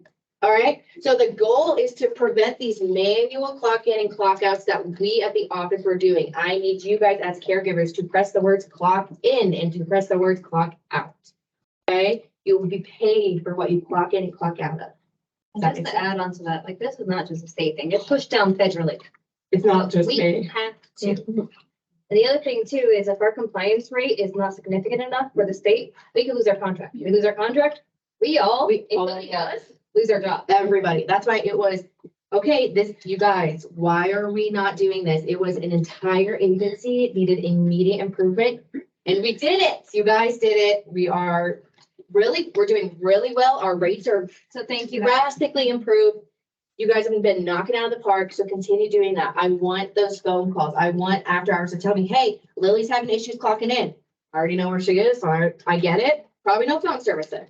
So all of those things, we just need to know about it. If you're completely just going about your day, you didn't call me, I can't pay you. Those tools are basically to back us up with data. So when we were audited, they're like, no, this is what this is, like the issues with the system, this is what we were working on, this is how we troubleshooted it. So the state of Nebraska will say, Melissa, for example, Melissa, you clocked in at 8. Why are you trying to call and get clocked in at 7? That's what they're telling me. And I'm like, I don't. That's what this whole EVV thing was about. We are doing very well. The last couple months, 3 months specifically, so good, so well. Do client specifics out there? Especially, you guys are so amazing about keeping me informed about the schedules, any last minute changes. That's what I love to see. Those phone calls, the more you're engaging, those phone calls are time stamped. You're calling me at 3:45. She called me, timestamp her. That's why it is so important that you are contacting me. If you haven't called me in a couple of days, call me and just say, hey, I'm just checking in, make sure everything's okay. Please, okay? I know I've had to call in and get mine corrected because my, the damn hot scan And honestly, couldn't get through and, mhm, and it made me to where I would have to clock out way after my time, so I had to call in and and Rudy, get it because corrected. you called, we have all of that stamped and documented, all of your times were fixed. It's the communication. If we don't have that communication, if we don't have the time stamped, or if the state of Nebraska is, if they say prove it and we can't pay for it. Yeah. Make sense? Yeah. Any questions on clocking in and clocking out? Darnell? I'll be calling you all the time about my class. You know. You're great. All right, incident reporting. All right, you guys, sorry, I'm really gonna be moving along. All right, incident reporting. This is something that the expectations for the state of Nebraska have changed, and they changed recently. I'm talking like July 1st. So this is all new information. An incident report or a reportable incident is considered an unplanned event resulting in or having potential for injury, ill health, death, or other loss, okay?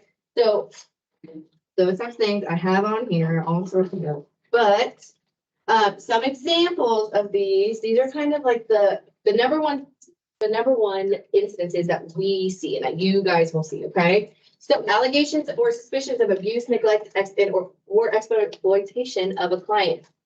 Very big, okay? You guys are all mandatory reporters, so let me remind you of that, okay? Emergency situations, natural disasters, blackouts, all of those things fall under there. Falls with injuries requiring more than first aid. That's one that we see quite frequently. Infestations, that's bed bugs, cockroaches, mice, all the things that make it itch.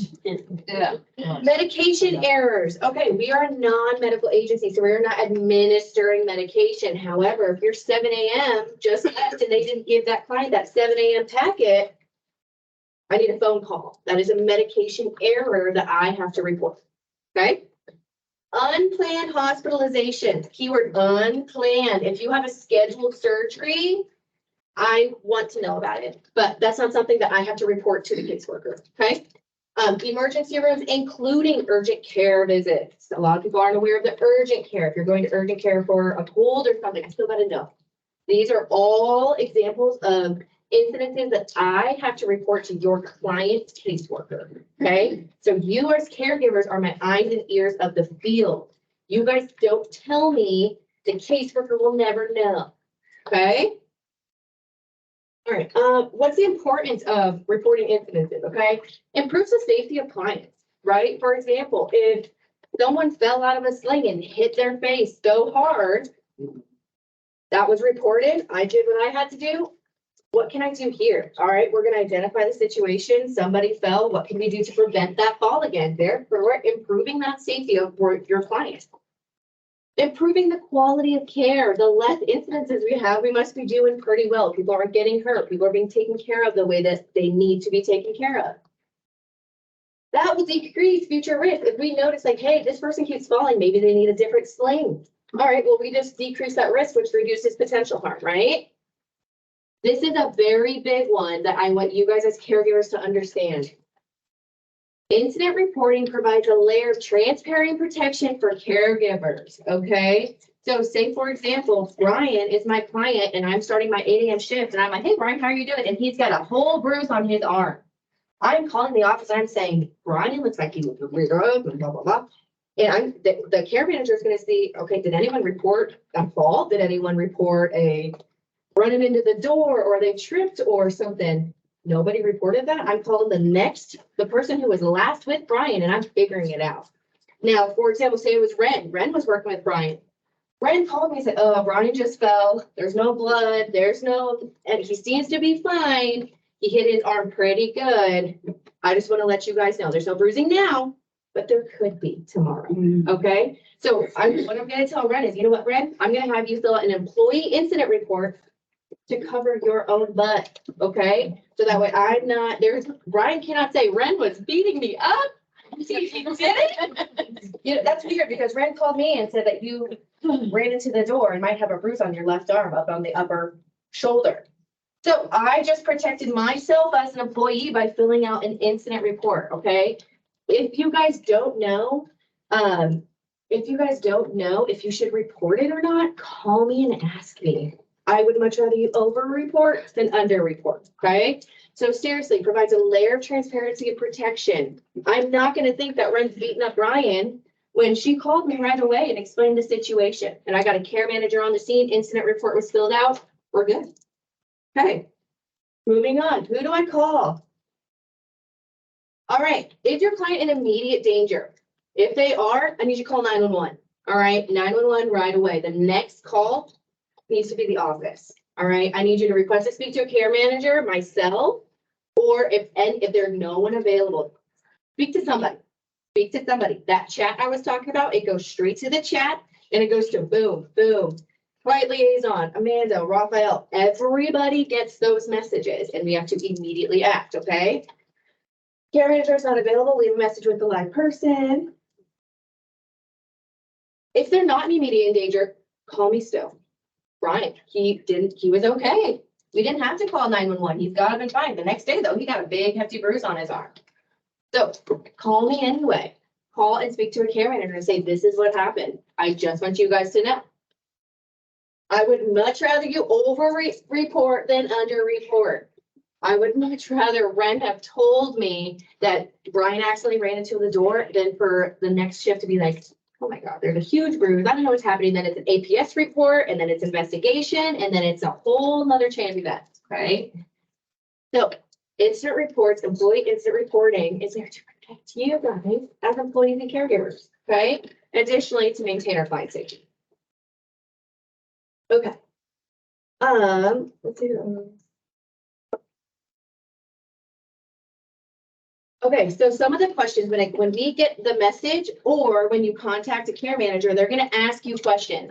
These are not questions that we are just, we want to know because we're being nosy. These are what your caseworker is asking. The caseworker is going to call me and say, all right, Ren reported that to you. Now, who's the client? What happened? When did it go? Where are they now? And how did they get there? If I don't know those things, then a care manager is calling you to follow up. We'll get all of the information, okay? Here's the new part. Us as providers of caring for people, we have 4 hours. You guys, the incident happens, we have 4 hours to answer these questions for the caseworker, okay? The caseworker, once she gets these answers, has to submit them to the state of Nebraska. So we are you guys, my eyes and ears are a very crucial step in the start of the process, okay? So you call me, I have 4 hours to make sure that your client's caseworker receives this information, right? Okay, so you made the call. What do we do now? All right, complete an incident report within 24 hours. Now, client-specific caregivers that are here today, there's folders that I will make sure that you go home with and have employee incident reports, okay? If you're an agency caregiver, these are in the binders of the clients that you are serving, okay? So inside here has employee incident reports. Okay, so this will just stay in your home. I don't need you to actively be using these or, you know, but this is just for you and your protection here, okay? If and when you go to the ER, you can still assist a client in the emergency room, okay? As soon as they are admitted, we have to clock out. We can no longer be there, okay? Does that make sense? While you're there, if you are there, be my eyes and ears, okay? I'm going to be calling you to ask those who, what, when, where, why questions. The doctors may be talking about it, so pay attention. You're my eyes and ears. Report back to me so I can report to them. That make sense? Everybody with me? Yeah, but the thing is, you always, if there's an emergency or somewhere, you always have to call in anyway, because they're not gonna be able to clock out. So, Because it's and then not, when you it's not contact, the area, it's not. so I'm hoping that you contacted 911 and EMS is en route and you're on the phone with me while they're en route and we're getting ready to go or we're clocking in and clocking out. If they are going to the emergency room, you can still be on shift. And so you shouldn't be clocking out. No, I'm just saying if they admit them, and you were saying. Yep, and then you'll call me. You can't clock out anyway, you have to call in. Right. That's what I'm saying, is you have to call in and have one of y'all to clock out, because it's not gonna allow you. Yes, yes. Yeah, we understand that there's gonna be extenuating circumstances in which that you guys are not going to be able to clock yourselves in and out. Yeah. We just have to do what we can, and you guys have to do what you can for us to reduce that number, as well as being able to document on why that number even exists. Yeah. So if we were audited by the state, we can say, you know what, we were doing exactly what you told us to. This is why this one wasn't done, or this is why this one wasn't done, but communication was there. So I've been in that situation to where I've had to take a client to the ER multiple times. And they can stay there until they are admitted. Once they're admitted, we cannot stay. So I didn't know that for a long time. Any other? Like in my case, like my husband, so if he's being admitted, I'm staying, but it's called. And somebody will. You just can't get paid. So Right, that's what we're just talking about. the question, if like in Hastings, if you're client specific, if you're still with them, like if you're client specific, your husband, loved one, yeah, we're not gonna tell you to leave your loved one. No. Yeah, stay with them, but remember, when you're the eyes of the state, you're not the husband, the wife, you're a caregiver. Right, yeah. And so that's the whole thing about this. There's no different delineation between the state They don't and care. agency. We're under the same protocols and procedures. So you have to clock out at that time. We'll clock you out. Then obviously stay with them, advocate for your loved one. Basically, so as soon as like your loved one is admitted, right? Right. Medicaid kicks in and they're paying the hospital. They're in the hospital, not us. So, and then, so we can't bill, because it's considered like double dipping. They're saying, okay, now you're abusing the funds because you're billing for services and now we are paying elsewhere. This Medicaid, Medicaid. when he would have that long hospital stay. Yeah. So we are. It was difficult. Yes, Kim. What if they're not admitted? Then we're good. Okay. Then you. Still give us, Mhm. yeah, what I would say for all you guys, then give us updates. Like if you just leave the ER, that's still a call, because we need to let the caseworker know, hey, they're good. That's the update, because their caseworker will call me, what's going on? What's the update? What's the update? What's the Yeah, update? so So, if you're leaving, like regardless if you're leaving with the client on the good terms or bad terms, there should be a call at the end of the shift. Yeah. Pass that along so we have the information.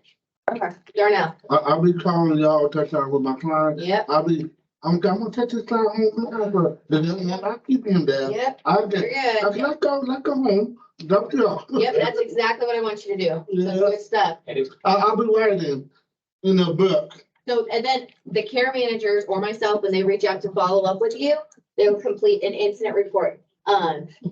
We will either come out to your home to collect these, or we'll have you come into the office to fill these out, okay? These need to be getting to us by 24 hours. When Raphael was initially, speaking about this, auditors that were coming with these incident reports, they're asking for these. They're asking for these employee incident reports. If we don't have them, not good, okay? So these need to be returned within 24 hours. A care manager will contact you to coordinate and plan all of that, okay? I hope that we don't ever have to have an incident, but this is in place for if we do, okay? Any questions on incidents or incidents reporting? I know it's information dump. Questions, Hastings? Not loud enough. Thinkers. Close up, you're good. Just a reminder, if these incident reports should be in the back of your binder. If you don't have them, contact the care manager so we can bring them out. And one more thing, remember, as we fill these out, these are not opinionated things, they're factual statements. It should be a factual in specific statements. Client, I think they just kind of fell down. No, I was transferring client, leg got weak, fell, hit, as much factual as you can do in there. That's what it should be. It should be basically almost like a legal summary and documentation of what happened, okay? So if you need these incident reports, call the care managers. If you need help filling them out, let us know. Care managers have to review them and sign them with the employees. So if there's anything that's missing or information is not correct, or it seems to be opinionated, the care manager will work with you on redoing it. Okay? These are not negatives. I get that a lot of times. Well, I don't want to get this document.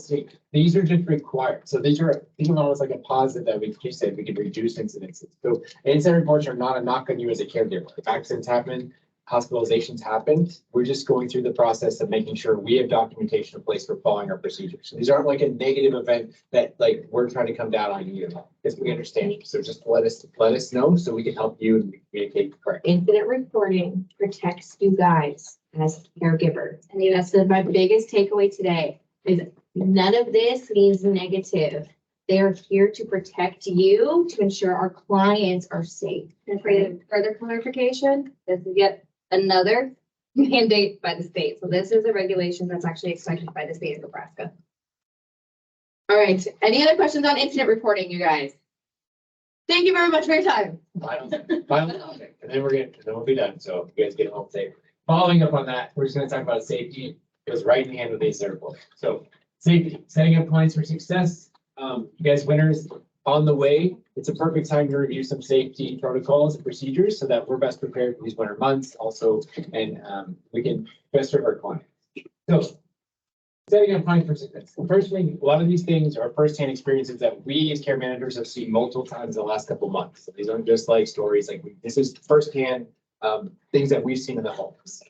So clear walkways, clutter, loose roads. I see this a lot. Many of our elderly people, as they become fall risks, a fall becomes more and more severe. So me falling at 34, I'm probably going to get up, brushed off. It might be a little track. I have clients who are 3 times my age. If they fall, that's a life-changing event at times. They break a hip, they break a bone, they have skin tears, things like that. So that very easily can be a life-altering thing, or they can't return home, or maybe they have to go in to a skilled facility after that. So our goal is to keep them safe in their homes as long as they can. That's our whole mission here, to help people live dignified lifestyles from their homes. So in order to do that, we have to set them up in their home to have that dignity when it comes with safety as well.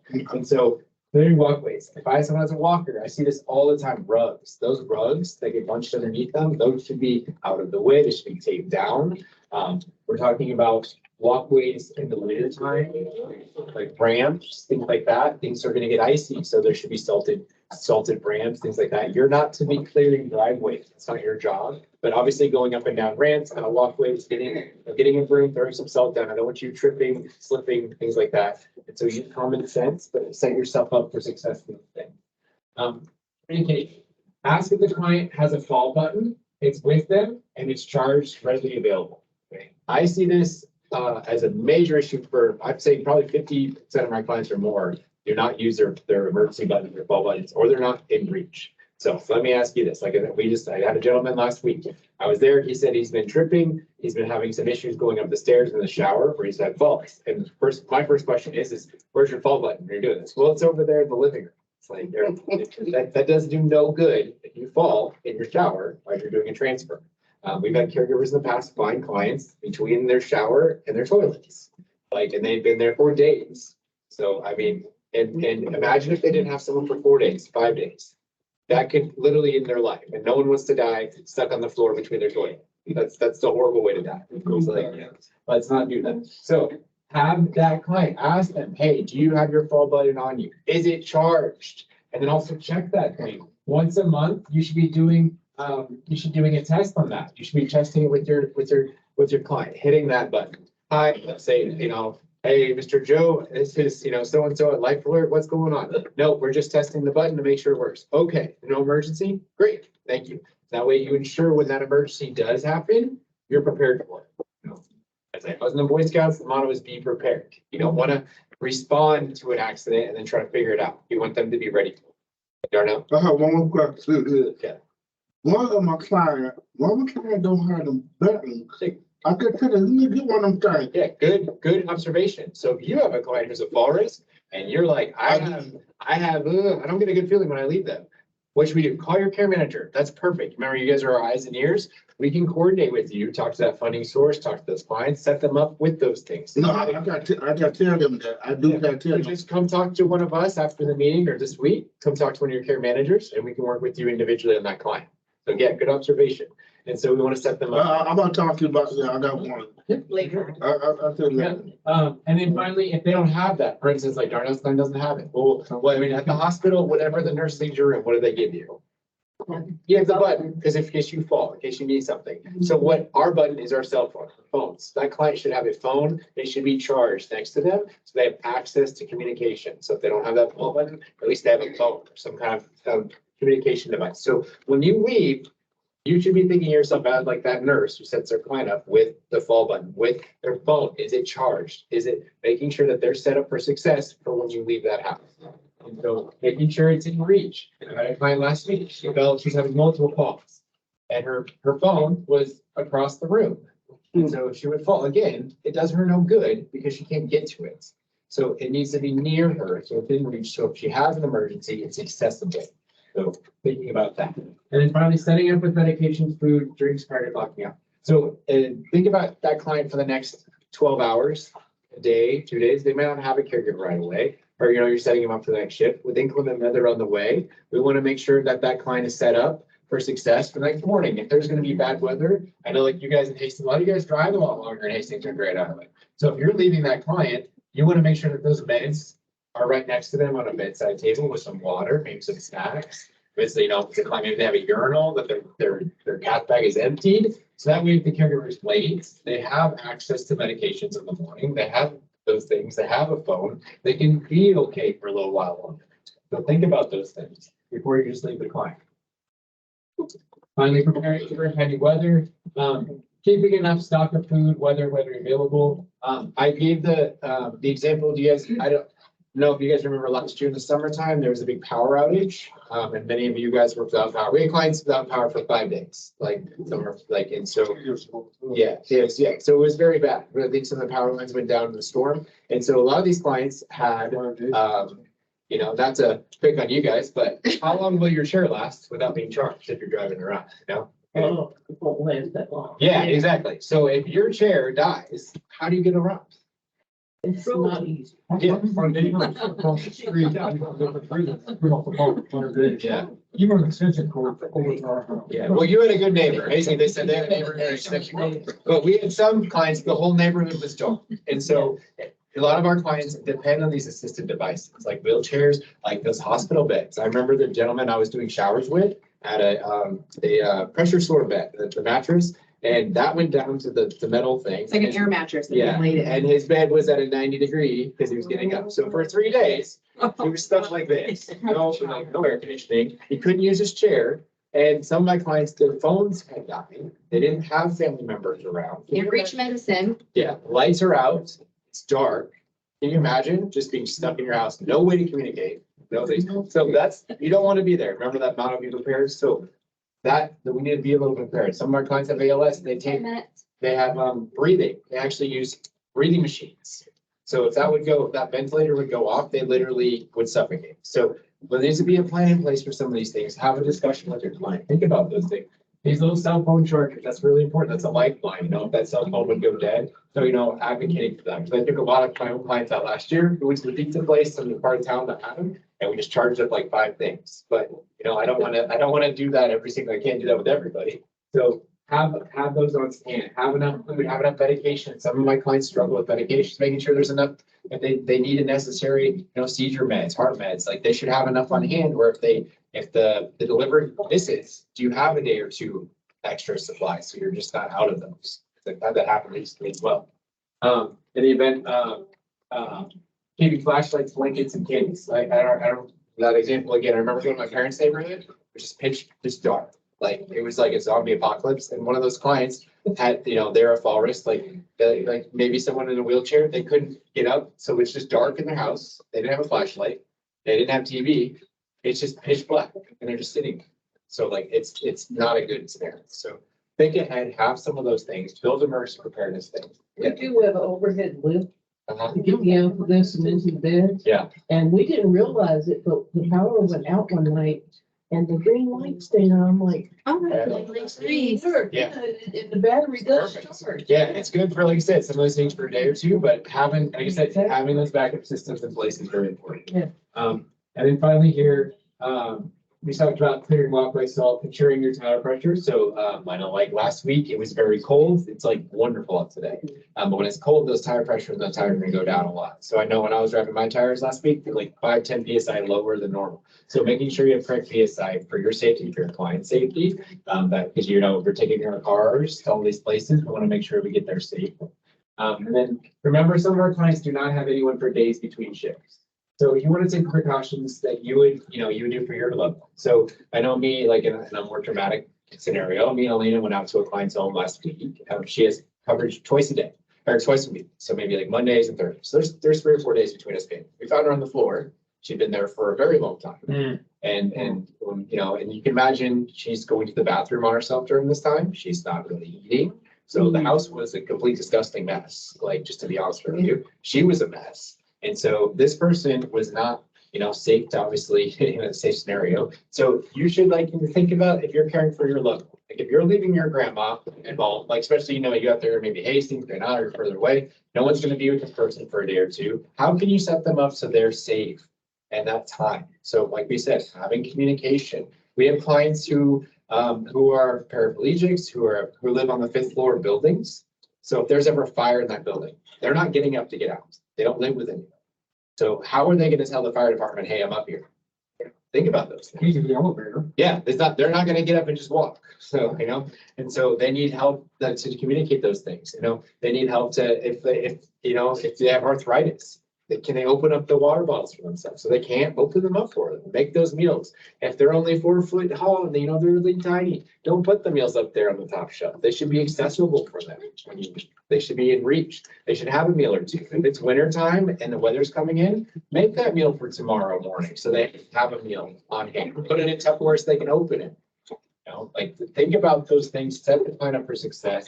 Prepare that home as best as possible, remove all those hazards. And like I said, we want our clients to be safe and we want them to age in their home gracefully. In order to do that, we have to take the responsibility to make sure it's safe.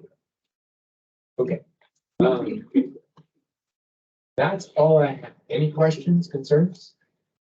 Cool. Well, this time, we will be doing our door prizes. So let's say, before we do this, if you have any other questions before we cut off the video, please see your care managers or the people up front. If you guys need gloves, if you have issues with clocking and clocking out, come see us after the meeting. I know it's getting later. We can set up a time. Liz, do you guys have any questions for us? No, we don't. Thank you. Do you guys have questions? I'm gonna hand you guys a folder, so please don't leave without one of these. Client specific caregivers only.